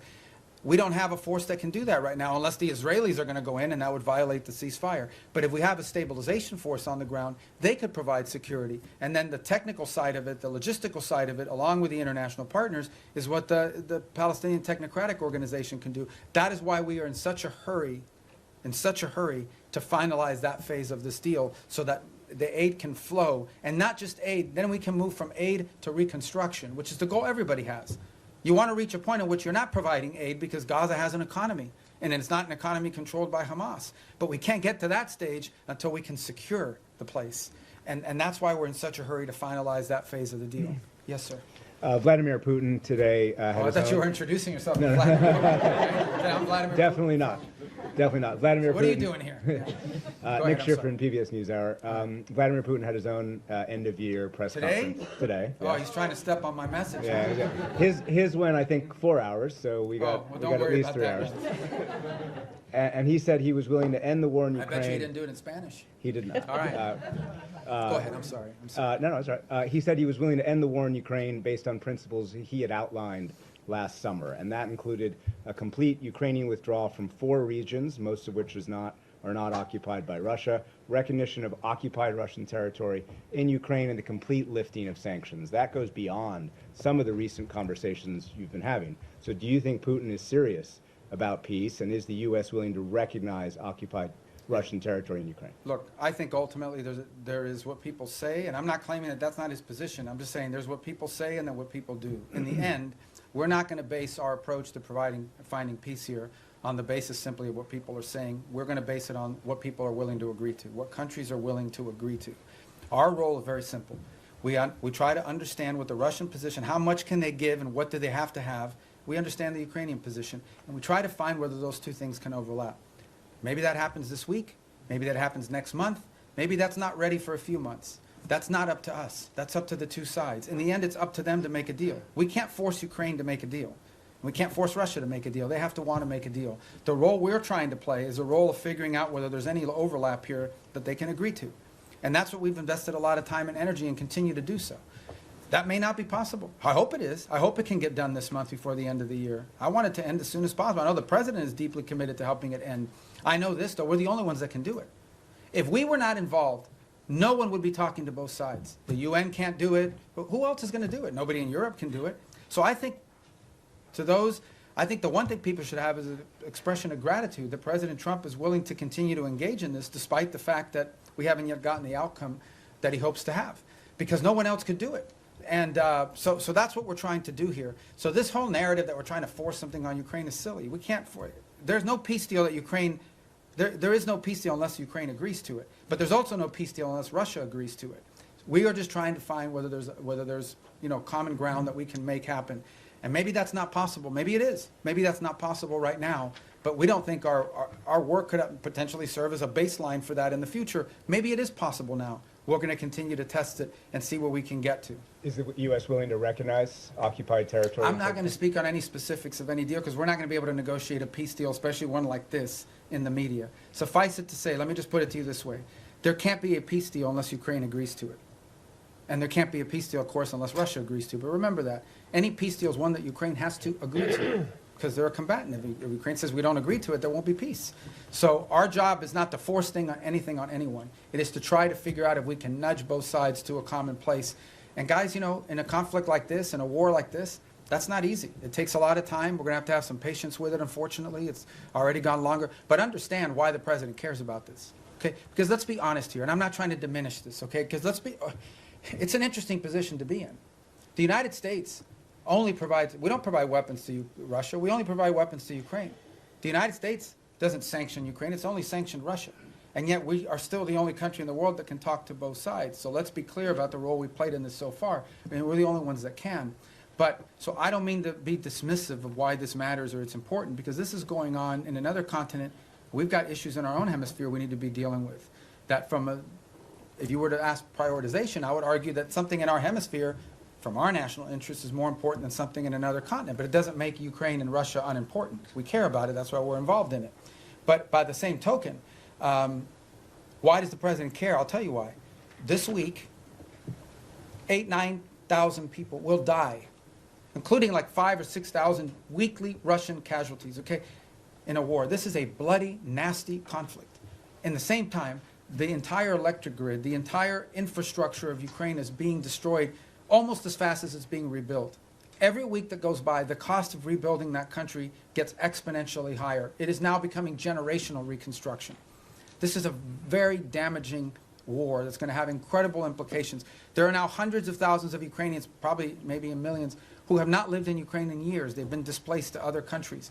The implications of this long-term for Ukraine are dramatic, and for Russia too, but for Ukraine, and we're focused on them. This is why the president wants to end it. He thinks it's a bloody, nasty, horrifying war, and he doesn't like wars. He really doesn't like wars. He thinks they're a waste of money, time, and talent. And he wants this one to end. And we're doing everything we can to end it.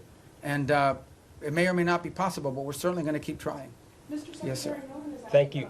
I promise you we're going to go through here. Do you have a deadline or something? I know, but let me get to the roads, because if I break up the road thing, you're going to screw up the whole plan I have for today. Go ahead. Thanks, Mr. Secretary. If I can turn internally for a moment, a recent survey by the American Foreign Service Association found strikingly low morale among career diplomats in the U.S., some of whom reported that they feel like they can't freely express their opinions, that their candidate input is not welcome, and many of them are saying that they're actually thinking about career changes. I know you talked at the top about how change can be disruptive, but I wonder, how much does this concern you? Do you possibly see this as a feature, not a bug, or would you be happy to see people leave so that you can bring in a new crop of people? And then just briefly on your own role, you have 2 jobs right now. Your travel schedule seems a bit lighter than your recent predecessors. You didn't attend the last NATO foreign ministers gathering and had your deputy go. Are you fully performing the job of Secretary of State? Are you more of a national security advisor than a Secretary of State? Can you talk about that? Well, first of all, on the travel schedule, we have a lot of leaders keep coming here too. So you talk about NATO, great example on NATO. I already went to a NATO meeting this year of all the foreign ministers. Then I went to the leaders meeting, which not all the foreign ministers were at. And then on top of that, that week is the week we had Rwanda and the DRC coming to the United States on a deal that I was working in. So as far as the travel schedule is concerned, we have a lot of leaders constantly coming here. We have leader meetings every single week for the most part up until last week. So there's a lot of work to be done. On the Foreign Service, we have very talented people here. I saw that report somewhere.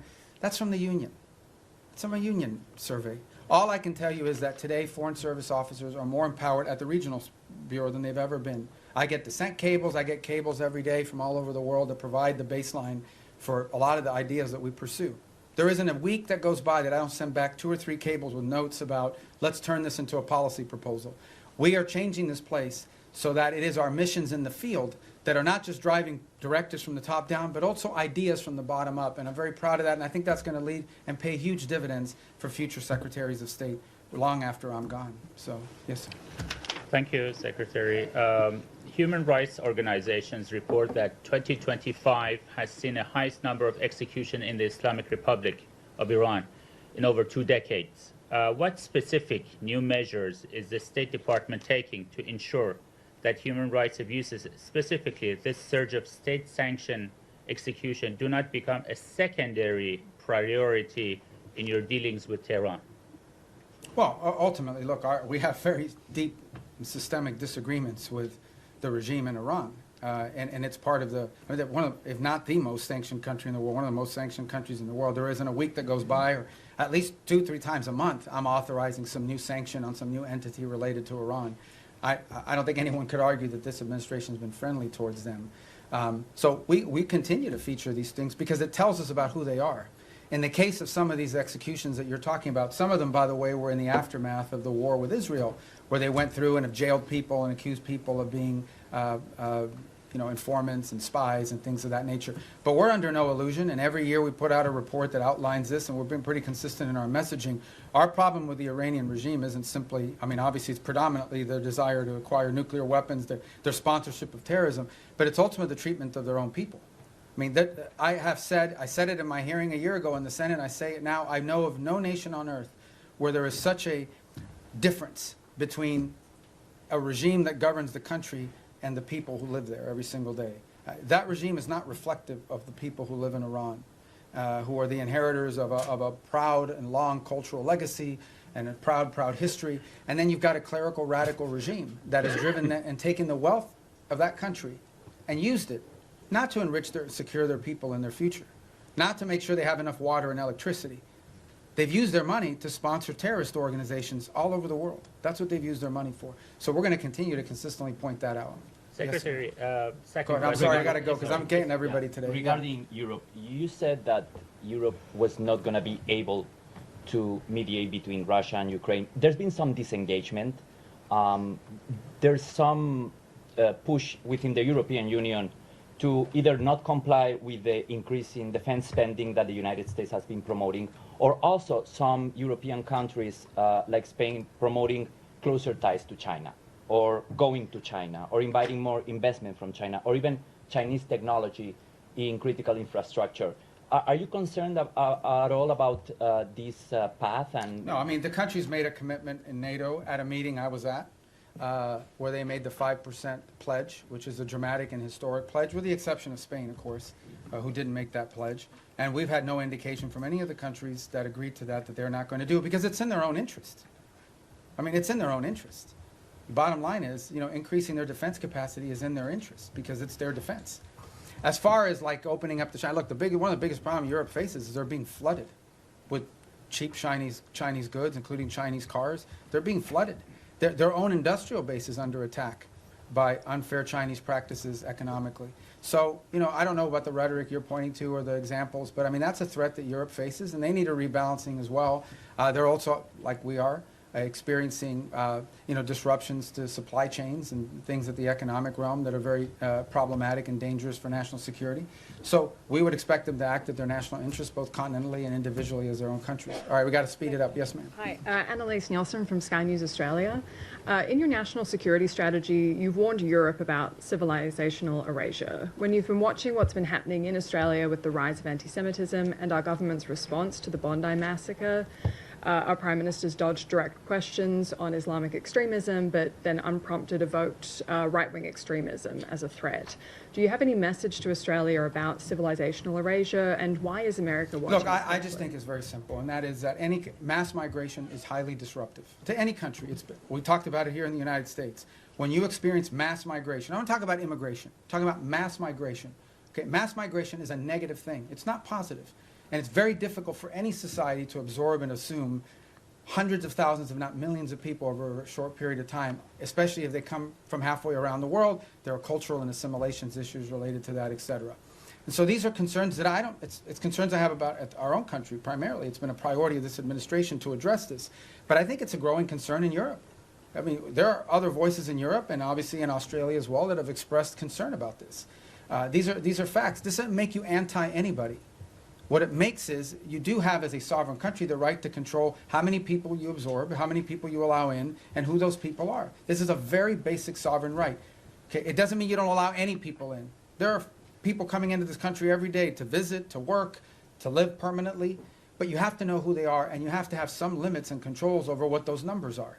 And obviously, because of some of the things we've seen, mass migration over the last decade has been highly disruptive, not just to the United States, but also to continental Europe, and in some cases in the Indo-Pacific as well. So I just think this is a real challenge that multiple Western advanced industrialized countries are facing, and I think it's pronounced in parts of Europe as well, and obviously, at least on the basis of your question, appear to be a challenge as well in Australia. All right, to the next row. Yes, ma'am. Are you not? Hold on, Andrea, right behind you. I'm going to get to everybody.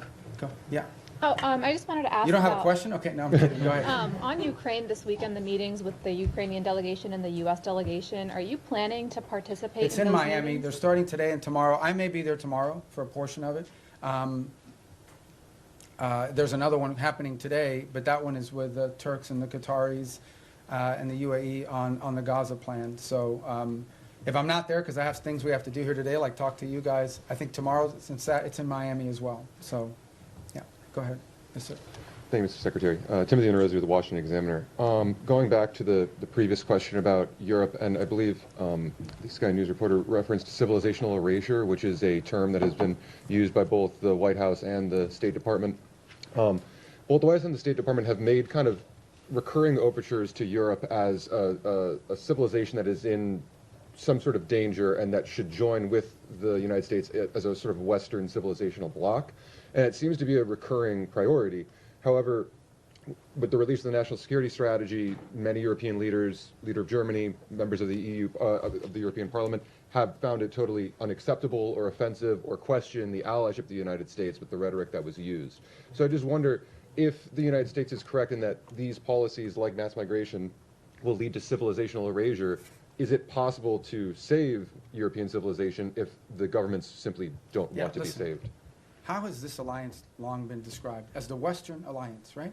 What is it? And it's not just me saying, you go to these NATO meetings, you meet with people, what they will tell you is our shared history, our shared legacy, our shared values, our shared priorities. That's what they talk about as the reason for this alliance. Well, if you erase your shared history, your shared culture, your shared ideology, your shared priorities, your shared principles, then you just have a straight-up defense agreement. That's all you have.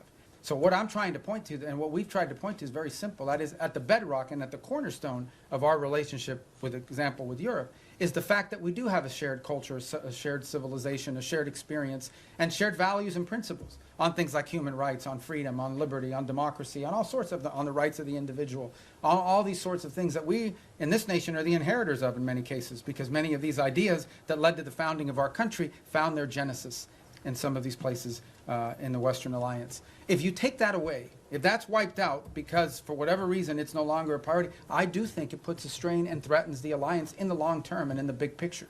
Now, whatever internal politics causes people to dispute this, I'm not going to comment on, other than to tell you that I do think that at the core of these special relationships we have is the fact that we have shared history, shared values, shared civilizational principles that we should be unapologetic about.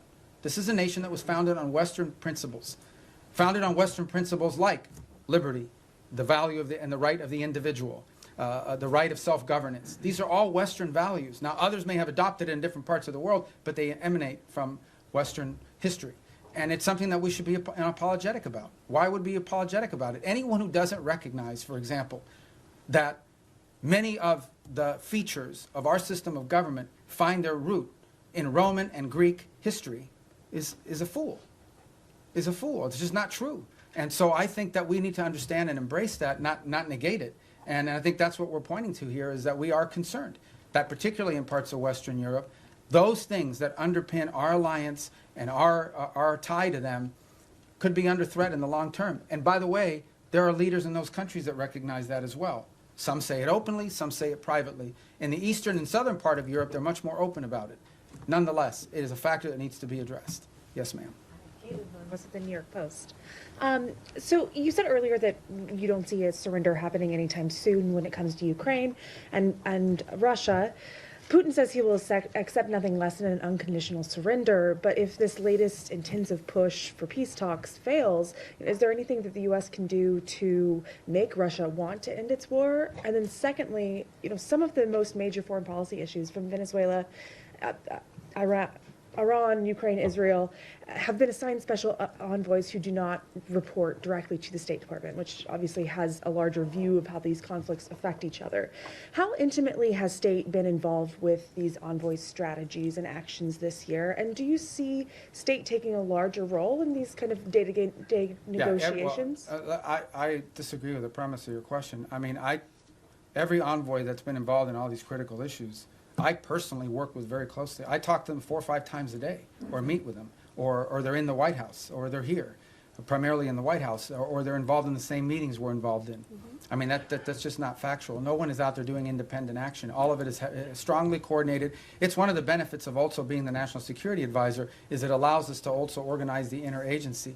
Every single one of these envoys, I speak about Steve Woodcock in particular, who's a phenomenal person, very smart, very talented, who dedicates, he doesn't get paid to do this job, he does it for free. And he invests a tremendous amount of time, full time on this thing, traveling all over the world, doing all kinds of things. Okay, but Steve doesn't do anything independently. He relies on the interagency. He gets support from Treasury, sometimes from Commerce, certainly from the Department of War, and from the State Department. In fact, he's staffed in many of these visits by State Department folks, and including the ones in Miami. Especially as we get to the technical parts of these agreements. So the synergy there is very tight across the board. And so I think that's just not factual. I was referring to Envoy Grinnell with Venezuela and some of those conflicts earlier this year that really kind of weren't helpful in getting towards the release of the prisoners. Look, everything that's been done in this administration has been coordinated in some form or fashion.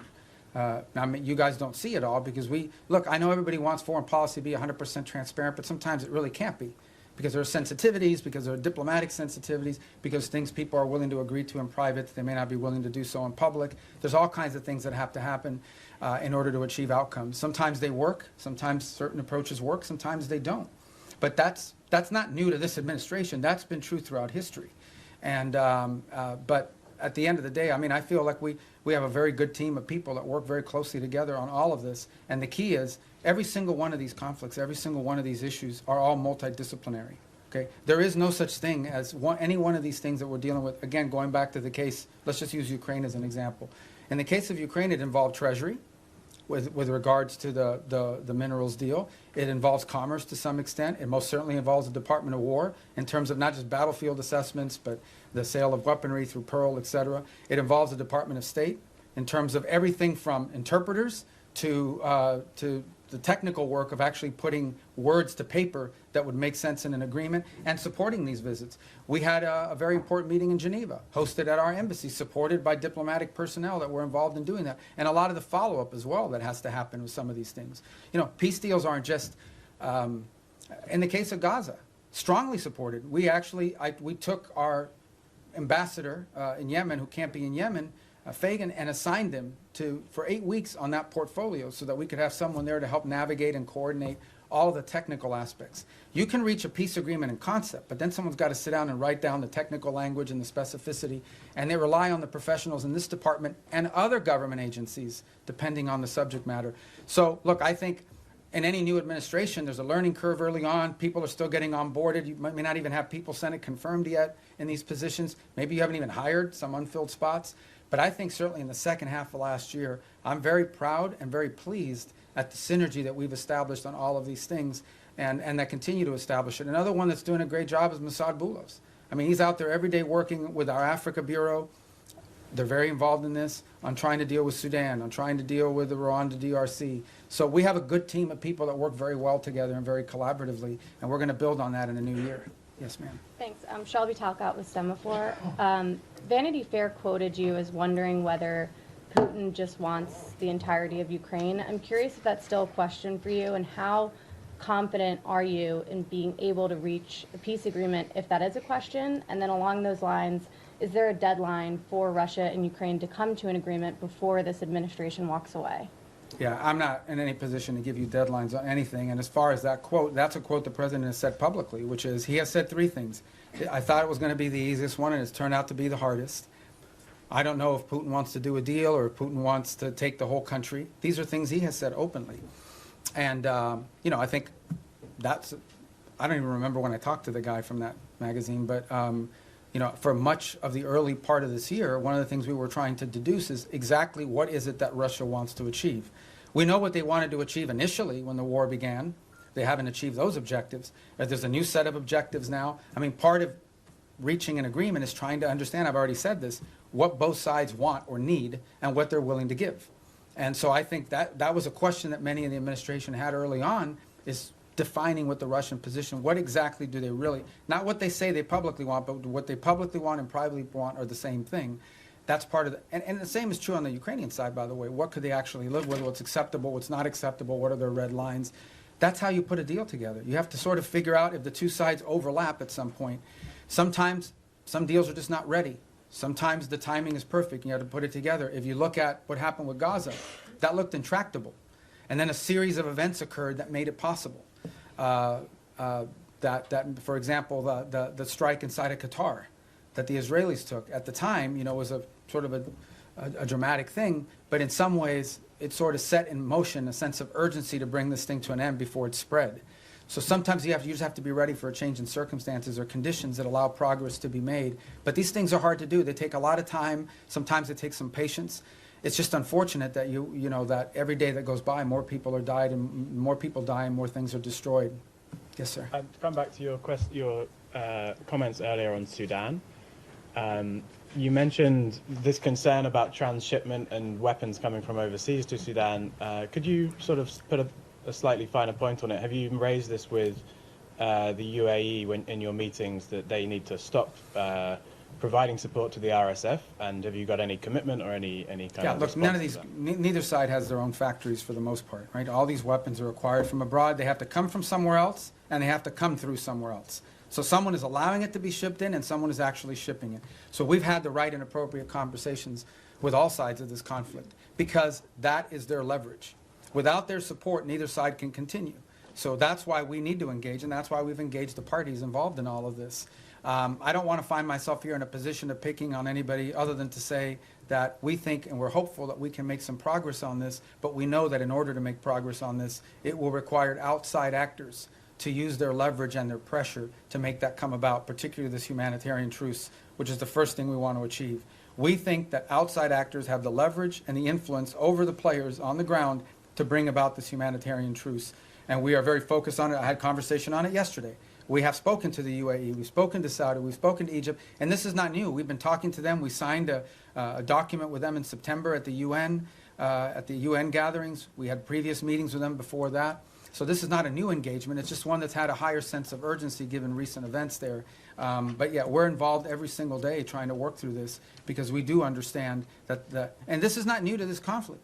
It is in many ways similar to what happened to happen in Gaza. What brought Hamas to the table, among other things, was the fact that some of the countries that had relationships with Hamas, like Qatar, like Turkey, played a very constructive role in bringing them to the table and pressuring them to sign an agreement. And we played a similar role on the other side. So you know, it's not unusual that you would involve outside actors in using leverage to bring parties to the table to agree on something. Yes, ma'am. Thank you, Mr. Secretary. On Venezuela, what is the U.S. willing to commit if Maduro is ousted from power to ensure that the country doesn't plunge further into instability in sort of a Yeah, I don't power have any vacuum? announcements on that right And now. do you see Maria Corina Machado and Edmundo Gonzalez as the heir apparents for power? in Well, we don't Venezuela? believe, Maduro's not legit, we've been pretty clear. We didn't recognize him as a legitimate president. The previous administration didn't as well. The first Trump administration didn't either. He's not the legitimately elected president. They had an election last year that was stolen, and everyone knows it. Even all the countries in the region know it. And but, you know, I don't really have anything to add other than what I've said today with regards to Venezuela. Thank you, Mr. Secretary, for doing this. According to a poll by the Reagan Institute, 62% of all Americans support the use of military force against suspected drug traffickers in the Caribbean. And among MAGA Republicans, 90% support the military use against suspected drug traffickers in the Caribbean. So how does the State Department view or analyze these figures? Yeah, I mean, we don't do foreign policy by poll, and our job is to carry out the directives of the president. The president was elected. Donald J. Trump was elected the President of the United States, and he promised that if elected, he would go after drug cartels, and that's what he's doing. He is keeping a promise he made to the American people upon which they elected him to be president. He told them he would protect this country, and that's what he's doing, and he told them he would go after drug cartels, and that's what he's doing. So it doesn't surprise me if that poll is accurate, because the president's simply living up to the promises that he made when he ran for office. Yes, ma'am. Mr. Secretary, on Gaza, you've said repeatedly in this room now that this is peace is a process, that phase 2 could take next 2 to 3 years. Is there a possibility? To fully implement. To fully I mean, implement. you can't build buildings in one day. Right? Is there a possibility in your mind that the status quo, more or less as we see it now, with this sort of insufficient flow of aid, periodic violations of the ceasefire by each side, a lack of reconstruction, and of course the absence of an international security force, that this could potentially continue more or less through the rest of the president's term? And if not, I'm not asking for a date, but I think we'd all like to know. We've heard from the president and yourself that there are all these countries that want to join the international security force. When will they deploy? Are we talking in the next year, in the next couple of years? And is there a certain amount of time that could pass at which point the administration, without an ISF, at which point the administration would green light or will green light Israel to resume its war? The way to answer that question is this way. No one is arguing that the status quo is sustainable in the long term, nor desirable. And that's why we have a sense of urgency about bringing phase 1 to its full completion, which is the establishment of the Board of Peace and the Palestinian Technocratic Authority or organization that's going to be on the ground. And then the stabilization force comes closely thereafter. Once we've established that, we have a lot of confidence that we are going to have the donors for the reconstruction effort and for all of the humanitarian support in the long-term building of phases 2 and phases 3. We just don't think that we're going to get to phase 2 or phase 3. We don't believe that we can have a successful donor conference, just as a real example, until people know they want to know who's in charge, and they want to know that there's security. Okay, they want to make sure that who's going to pledge billions of dollars to build things that are going to get blown up again because a war starts. So they want to know who's in charge, and they want to know that there's security, and that there'll be long-term stability. So no one would argue that what we have in place now is sustainable in the long term. We have to get to the completion of phase 1. I am confident we will, within the time frame necessary to make it successful. It's just not today, but hopefully very, very soon. We've made real progress. We made progress as late as yesterday in additional names for this Palestinian organization that's going to be the technocratic organization. So I think we're very close. I think we're going to get there. I'm optimistic that we're going to be able to get through phase 1. And then what I meant about taking years for phase 2 or phase 3 is not years to start it. I'm just being, to rebuild a place, to put buildings and rebuild an economy, that takes time. You'll have the donors, but you still have to have the equipment. You got to build. You have to do all that sort of thing. This is a long-term project. Phase 1 is not a long-term project. It has to happen. I'm confident it'll happen within a time frame that makes it successful. We're very committed to it, and so is everybody else. Everybody else in the region understands that there is no plan B. If this doesn't work, plan B or what's going to happen is a new war, and no one wants that. No one wants that. So, Mr. Secretary, are you going to be able to tell us in the next year who is going to secure Gaza and it'll have to happen who is much. going You're to talking about the disarm? stabilization force? Yes. Yeah. Oh, that'll have to happen much more than a year from now. That is the completion of phase one. When we get through the establishment of the stabilization force, Board of Peace, Palestinian group, stabilization force. All those things happen, boom, boom, boom, 1, 2, 3. They have to happen very quickly, not a year from now. This is something we're aiming at very soon. It has to. It's what we're focused on right now, like a laser. All right. Yes, sir. Secretary, thanks for all the time. And it's not going to be 4 hours, I promise. We're good. It's an hour and a half. You see the press corps is hungry for engagement here. I hope the State Department will return to regular press briefings soon. You got a great spokesperson's unit over there that's more than capable of handling it. A couple quick questions. The President directed you through executive order to explore sanctions of sectors and chapters of the Muslim Brotherhood. Qatar is ground zero for the Muslim Brotherhood. This administration obviously has a very close relationship with the Qataris. How do you confront the Muslim Brotherhood without confronting the Qataris? That's my first question. Second question is on UNRWA. There's a report that the State Department is in deep discussions about possibly sanctioning UNRWA. What's your mindset on that, and do you feel there is any role for UNRWA absent humanitarian aid delivery in the future? I think we can deliver humanitarian aid without UNRWA. I think UNRWA is a corrupted organization that's unsalvageable, period. And I think our policies reflect that. On the first point that you talked about, I think we'll have some announcements, and not today, early next week, on Muslim Brotherhood. Designating groups there's a series of internal steps, despite what people may or may not perceive. There are things we have to meet, criteria we have to meet, information we have to have, boxes we have to check, legal reviews that have to happen, and that takes time. So, but I think there'll be announcements very soon on that, probably as early, if not today, early this next week. Do you expect pushback from the Qataris? Well, I'm not going to comment on which segments of the Muslim Brotherhood. As you know, there are different chapters, for lack of a better term, and individuals spread throughout the world. But the President's issued his executive order, and we're working through the execution of it. And we'll get to what we need to get to. A lot of this obviously depends, from a legal review standpoint. You have to have certain information that you can cite in order to justify the designation. So we're working through that. We'll have some announcements next week, and they won't be the last announcements that we have. Thank you, Yes, sir. Yeah, Mr. Secretary, thank you for doing this today. This conversation between my colleagues and yourself paints a seemingly chaotic and hostile world at times. So very simply and generally put, what do you believe is the biggest threat facing the United States today? I don't know we live in a world where we have a single threat that we can identify. I think there are multiple things that you look, both short-term and long-term. As I pointed to in the hemisphere, in our own hemisphere, closest to home geographically, it's the rise and the power of transnational criminal terrorist group who are destabilizing nation states throughout the region and pose a direct threat to the United States through overthrowing governments, destabilizing these governments, leading to mass migration, and certainly the trafficking of drugs, and also providing fertile ground for potential, outside of hemisphere actors to act within our hemisphere in the long term. That's a major threat. I think we face some challenges. And we know the United States industrial base, the United States supply chains become dangerously dependent on other countries for many of the things that are elemental and critical to our, not just sustaining what we have, but building the economy of the 21st century. And so building up our industrial base and diversifying our supply chains are a critical threat that the United States needs to confront.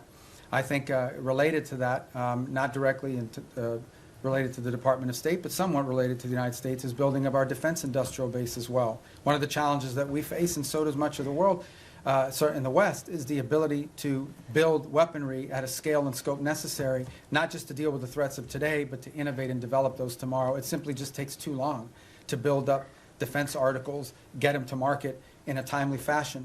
And not only do we complain about that, but we have allies who want to buy things from us that we just haven't been able to produce fast enough. And so the President's made that a priority to confront.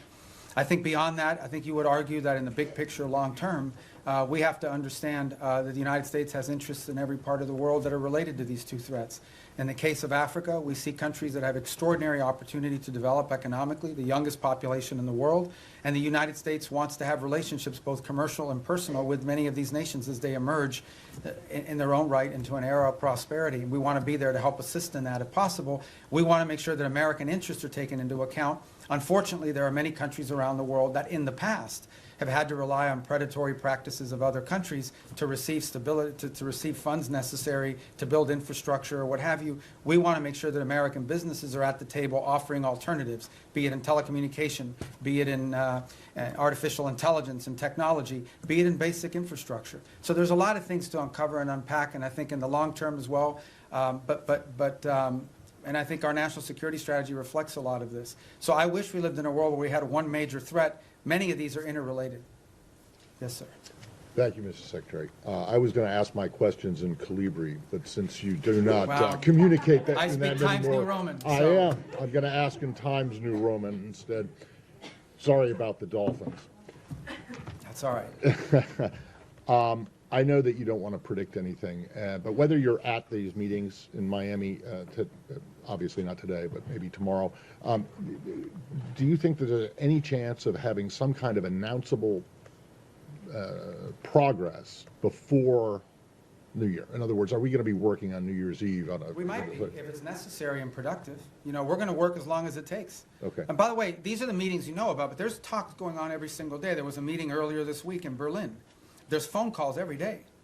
There's phone calls every day, be it with my counterparts that are national security advisors, or my counterparts that are foreign ministers, or what Steve is engaged in, or what Jared's been engaged in, or what even at the diplomatic level, some of, you know, there are days where it's Matt Whitaker, over our ambassador to NATO, that's involved in a conversation, or one of our ambassadors, one of the nation states that are relaying back a conversation or involved in one. So there's work happening every day, all the time, probably around the clock. Not just on Ukraine, but on all these other things. Okay. And then So, just but these are the meetings you know about, and everybody kind of focuses on them as big events, but there's work happening all the time that lead up to those meetings and follow those meetings.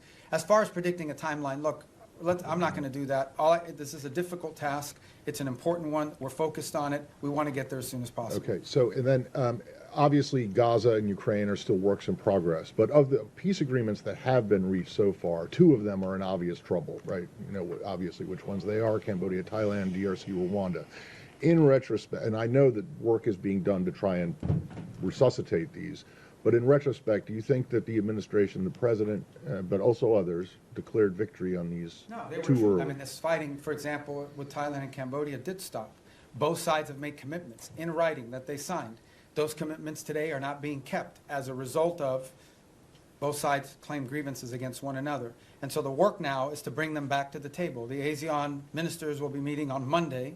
I had a call yesterday with my Thai counterpart and intend to do the same, and we've been involved, the president, in conversations this weekend.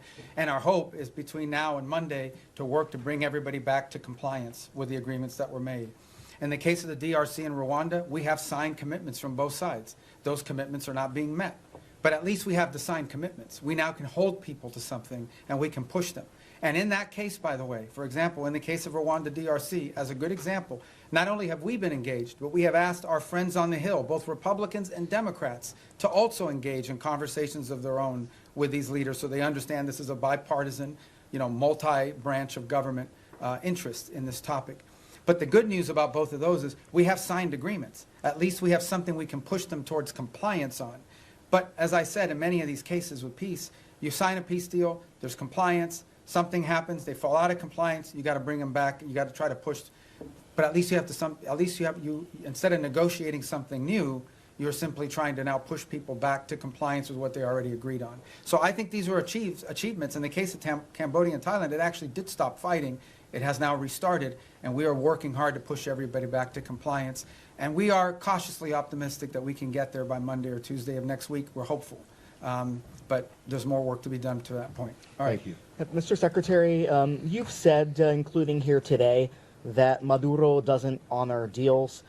How can the U.S. achieve the goal that you're describing of stopping the drug traffickers and the terrorists without Maduro leaving, number one? And number two, a topic that hasn't been asked about yet, State Department officials have recently met with visiting AFD officials from Germany, and we're hearing from AFD members as well as analysts who see the national security strategy as an effort by the administration to endorse the AFD. Can you share anything about the views of your views or the views of the administration on the AFD? And Yeah, I mean, on the case of Venezuela, I mean, I've answered it repeatedly now. I can only tell you our national interest is ending the flow of drugs towards the United States and these terrorist activities that are occurring that include cooperation with these gangs. Beyond that, I'm not going to speculate on what leads us to that outcome, other than to say that we're very committed to reaching that outcome. We meet with a broad array of political actors in multiple countries all over the world. They come, they visit the United States. We want to know who they are. We want to meet with them. We want to hear them out. As I told you, we have a president who generally does not view meeting anyone as a concession. So there are broad political actors. We've met with broad political actors from different parts of the Western Hemisphere as well, and broad political actors from different parts of the world. So I think it's important, and part of our job is to understand the full political spectrum of countries around the world, including countries we have alliances with. I would say that many of our allied countries, they meet with Democrats and Republicans, and sometimes libertarians or whoever. I mean, who are political figures that travel overseas, they also have meetings with them. So part of the job of the State Department is to inform the administration about sort of the internal political dynamics of the countries that we have alliances and partnerships with. Because in the end, we don't know what the outcomes of elections are, but understanding that the internal political climate of individual countries is a key part of determining how we approach and pursue public policy in partnership with them. And that's why, you know, we've had recent elections here in the Western Hemisphere, and we've met with multiple people that are running. Meeting with them does not mean we're endorsing them for president of Bolivia or president of Chile, but we do want to know who these people are and what they're about and what they're thinking, because it informs our work. And by the way, so, you know, we do that from the embassy as well. I mean, we get a lot of the cables I have is a meeting they met with someone who's going to run for president in 2 years. That doesn't mean we're endorsing the person, but we should probably know a little bit about them in case they win. And even if they don't win, if their party has votes in the parliament or votes in their legislative branch, that's an important factor to consider. Yes. Thank you. Some key European and regional allies say they're limiting intelligence sharing with the United States because they're worried that the boat strikes violate international law and they don't want to be involved. Doesn't that strain these relations with key partners that you say you need in order to do these broader security efforts in the region? No. No, it doesn't. I mean, ultimately, at the end of the day, I'm not going to comment on intelligence matters. Look, every day I read stuff that's just not true. Every day. I'm not telling you guys are being, but you guys are being lied to sometimes. Like, sources will come to you and tell you things.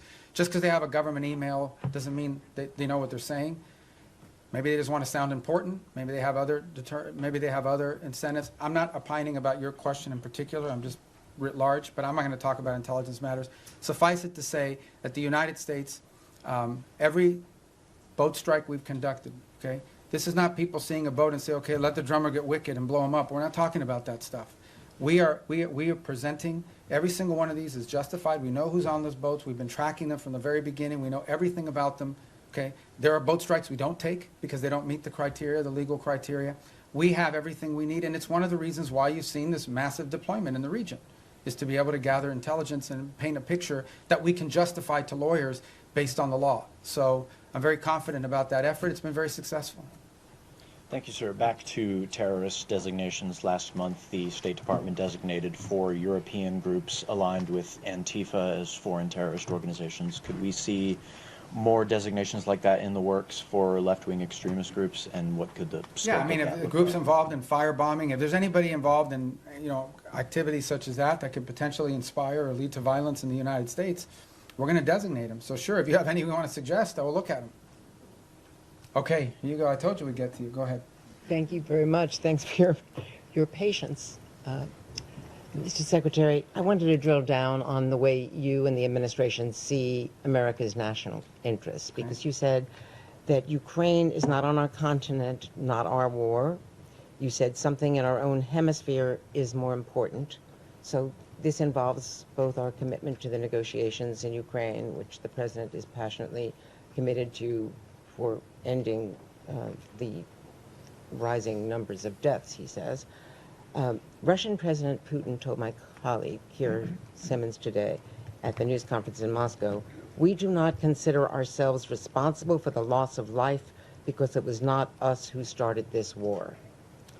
Does the administration, does the President, you, the administration, believe that Putin was not the aggressor here? And if so, how can you reach an agreement between two parties when the aggressor will not acknowledge that he invaded a sovereign Yeah, country. If I just may follow. So how do you reach any kind of compromise or ceasefire when Vladimir Putin repeatedly says, and you say that may not be what he really believes, but he has never said that he would make concessions publicly. And he's never said that he invaded Ukraine. He's always said that that is Russian territory. So why is that not in our national interest? When also in our hemisphere, if it's impossible to eliminate the threat of narco-terrorism as you describe it, with Maduro in charge, you've described the extent beyond narco-terrorism and drug trafficking of his threat. You've described it today as a threat to the region. Doesn't that mean there will have to be regime change? And is it in America's national interest to get involved in regime change in our hemisphere, given what's happened before? And why is Maduro this overriding, I mean, he is an overriding threat by all acknowledgement, but why is the former president of Honduras not a regional threat, who was personally involved in, hundreds of tons? So let me take the second one for the first one. On the president of Honduras, I'm not involved in the pardon process, which is what that was. He's no longer in office. So that might be. He was in a U.S. prison. No, I understand, but I can't comment on our pardons process because that's not an area that I have many jobs, but that ain't one of them. So I'm not hiding from it. I'm just telling you I don't know. I can't give you an informed answer on that because I was just involved in that process.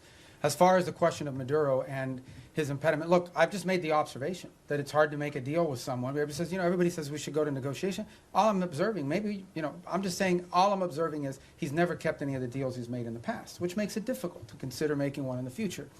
Beyond that, I'm not going to speculate about what might or may not happen. Ultimately, I can tell you what our goals are and what our interests are, and that's how we've defined them. Well, in 2019, didn't he get bailed out by Cuban military, Cuban intelligence, outside forces? And so ultimately, with this blockade, is this partly, yes, Maduro, but partly to get at Cuba and Iran and the recipients of this sanctioned oil? This action on the boats, these are sanctioned, but these are enforcement actions. That's what they are. They are existing sanctions. And therefore, 80% of their oil is shipped through ghost fleets. Okay, so we understand what we're talking about here. We are talking about boats that are basically privateers, okay, that are flying under false flags, that turn off the transponders, that spoof their true location. They are hired to evade sanctions. We are simply enforcing sanctions. Every one of these has a court order attached to it. We go to a judge, the judge issues the warrant, we're executing. These are enforcement actions. The fact that they happen to impact a terrorist regime, is a good thing, but they are enforcement actions, and we are conducting enforcement actions. On the case of Ukraine, no one has said that Ukraine is a zero in terms of our national interests. We have sold them billions of dollars worth of weaponry. We've provided them in previous billions of dollars worth of weaponry. We continue to provide them intelligence support. And we have sanctioned. The president has sanctioned the Russian Federation. He issued oil sanctions. All the oil sanctions everybody wanted him to do, he did them. He did them a month and a half ago. All I'm saying, now you point to all the stuff about, does Putin say this? Does Putin? That's why this issue set is difficult.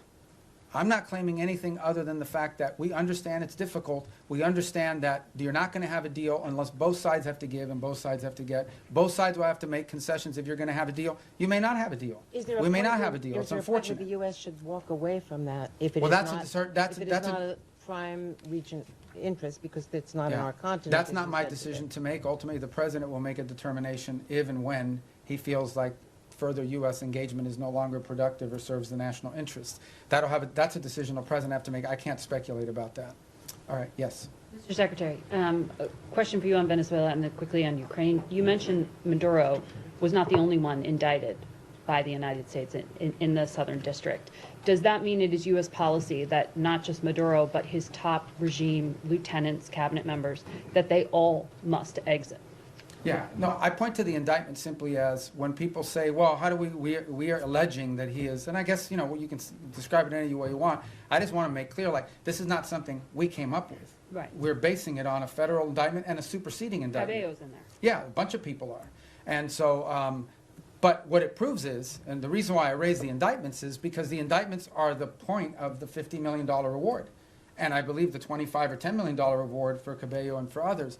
My point is that this allegation, this claim that the Maduro regime is a narco-terrorist organization is not on the basis of political talk or speculation. It is on the basis of evidence provided to a grand jury in the Southern District of New York that returned an indictment. And that's why I point to those indictments. Can I ask you on Ukraine quickly, because Russia has deployed its latest nuclear-capable missile system to Belarus, according to that country's leadership. We've heard from a number of European leaders, the Chancellor of Germany himself, that they think this era of Pax Americana is gone, that they are needing to prepare to be on a war footing because of the threat from Putin. Do you believe, does this administration believe today, that Vladimir Putin will end his march on the eastern flank of Ukraine? And do you stand by our European allies against any kind of attack? Look, we have heard the same concerns from our allies in NATO. It's why we are in NATO. It's why we meet with them. It's why we talk to them all the time. I've spoken to Mark Rutte this year probably 40 times, and he's spoken to multiple people in our administration as well, multiple times. He's been here multiple times. He speaks to the president directly. It's why the United States basically is over 50% of NATO, both in troop commitments and in financial commitments as well. It's why we remain in NATO. It's why the president had a very positive visit in NATO.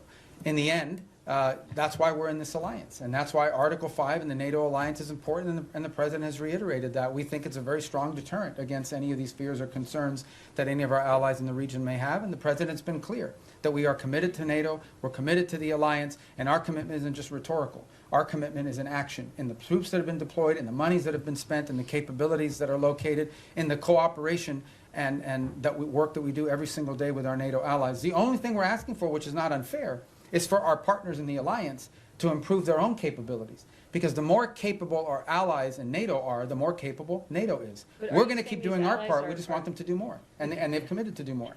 But these allies are saying that they are concerned now. Sure, and that's why we have NATO.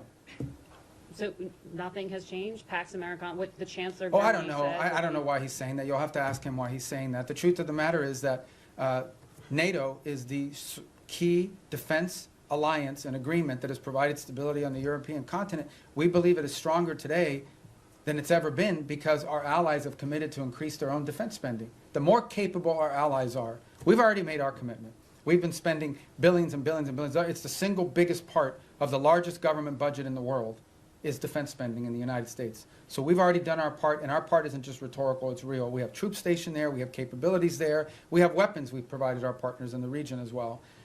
We believe that if you want a strong NATO, you want your allies in NATO to be stronger. The more capable our allies in NATO are, the stronger NATO is collectively. And that's why we're very pleased to see them make that commitment of 5%, with the exception of Spain. And that's why the president left our NATO gathering earlier this year so enthusiastic about the future of NATO and about our role in it. And in fact, that's why the president's been working with NATO countries on the Pearl program, which is what's providing weaponry to the Ukrainians today. Go ahead. Secretario, gracias por su tiempo y por atendernos. Sé que esta es como la 10ª pregunta de Venezuela, pero quiero quedar claro con varias cosas. Primero, usted puede hacer una referencia al comentario que hizo el presidente Trump apolítico cuando dijo los días de Maduro están contados. ¿Eso se refiere a días, semanas, meses? ¿Esperamos un 2026 sin Nicolás Maduro?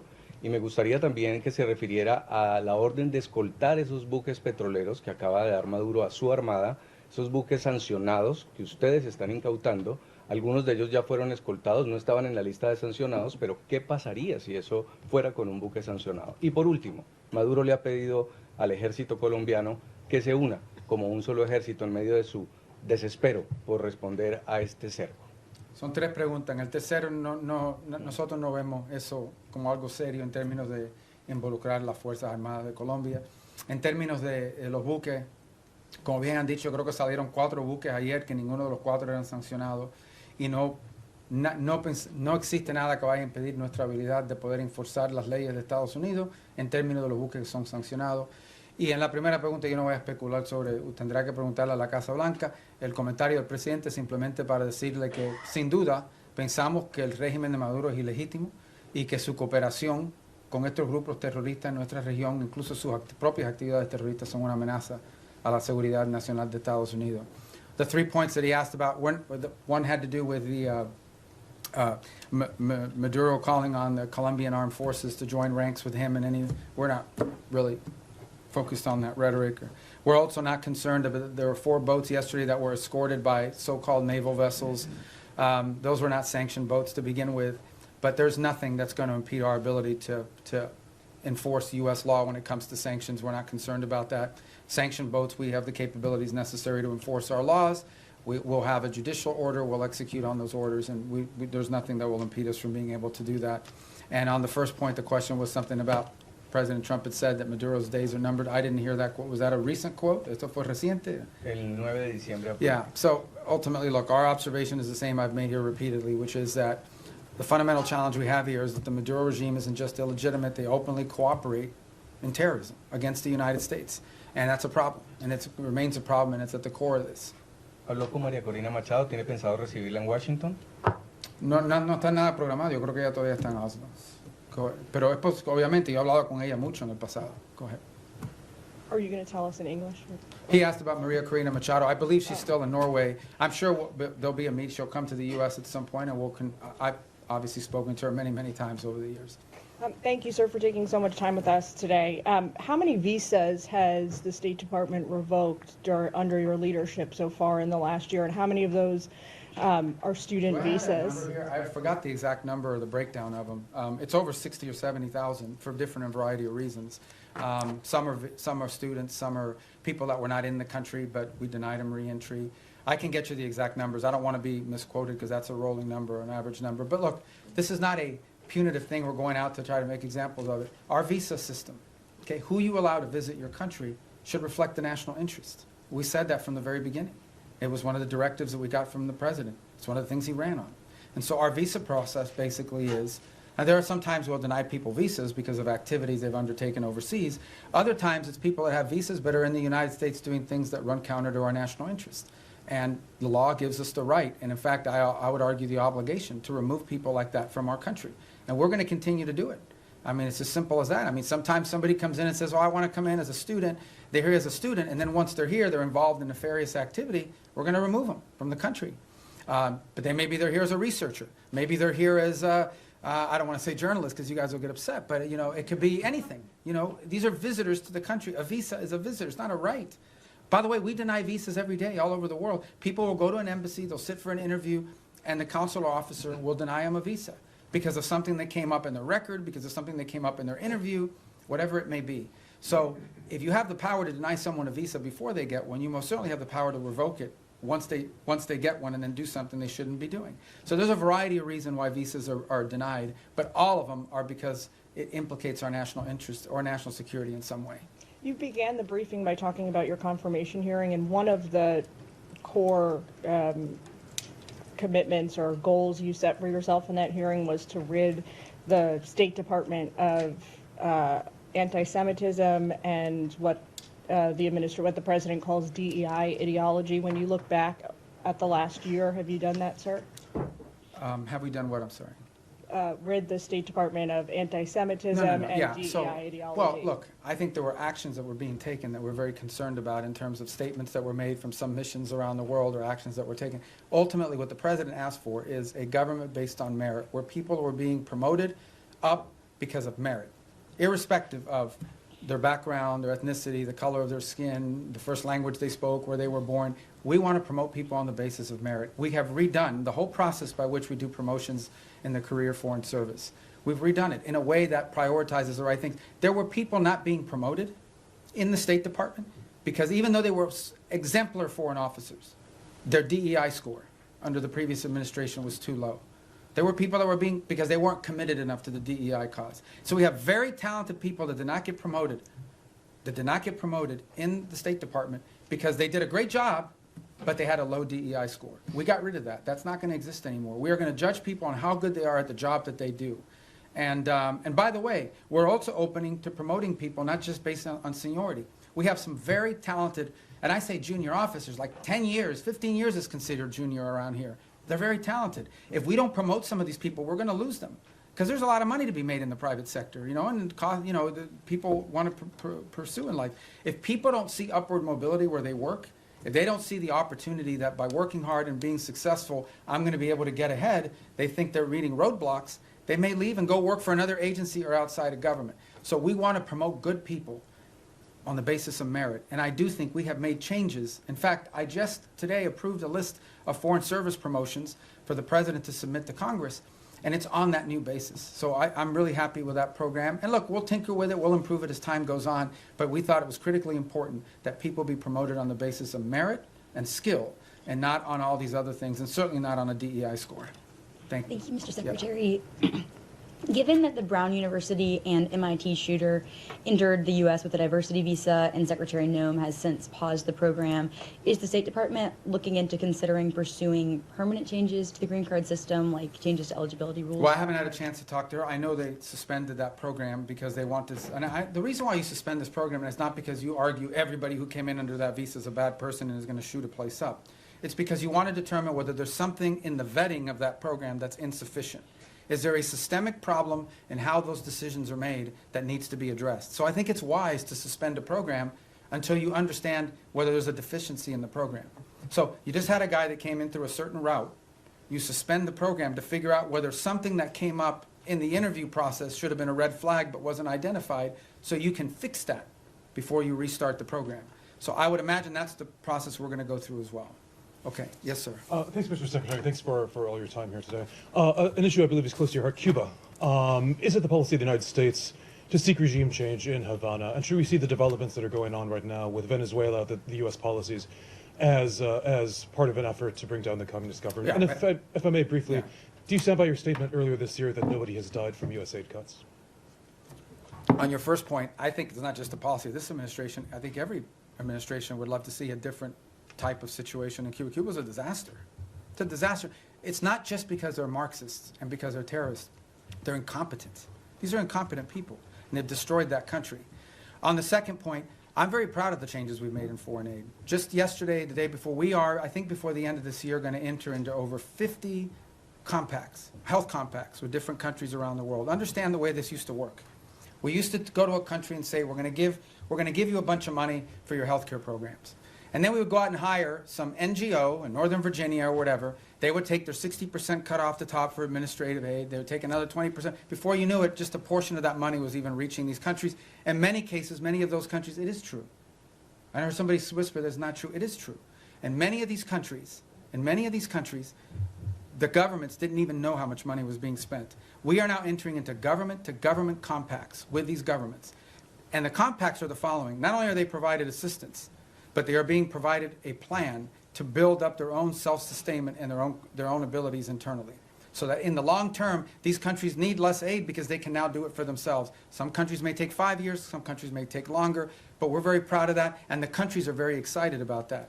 I'm also very excited about humanitarian aid. It's interesting, nobody, you guys didn't pay a lot of attention to this, but this happened.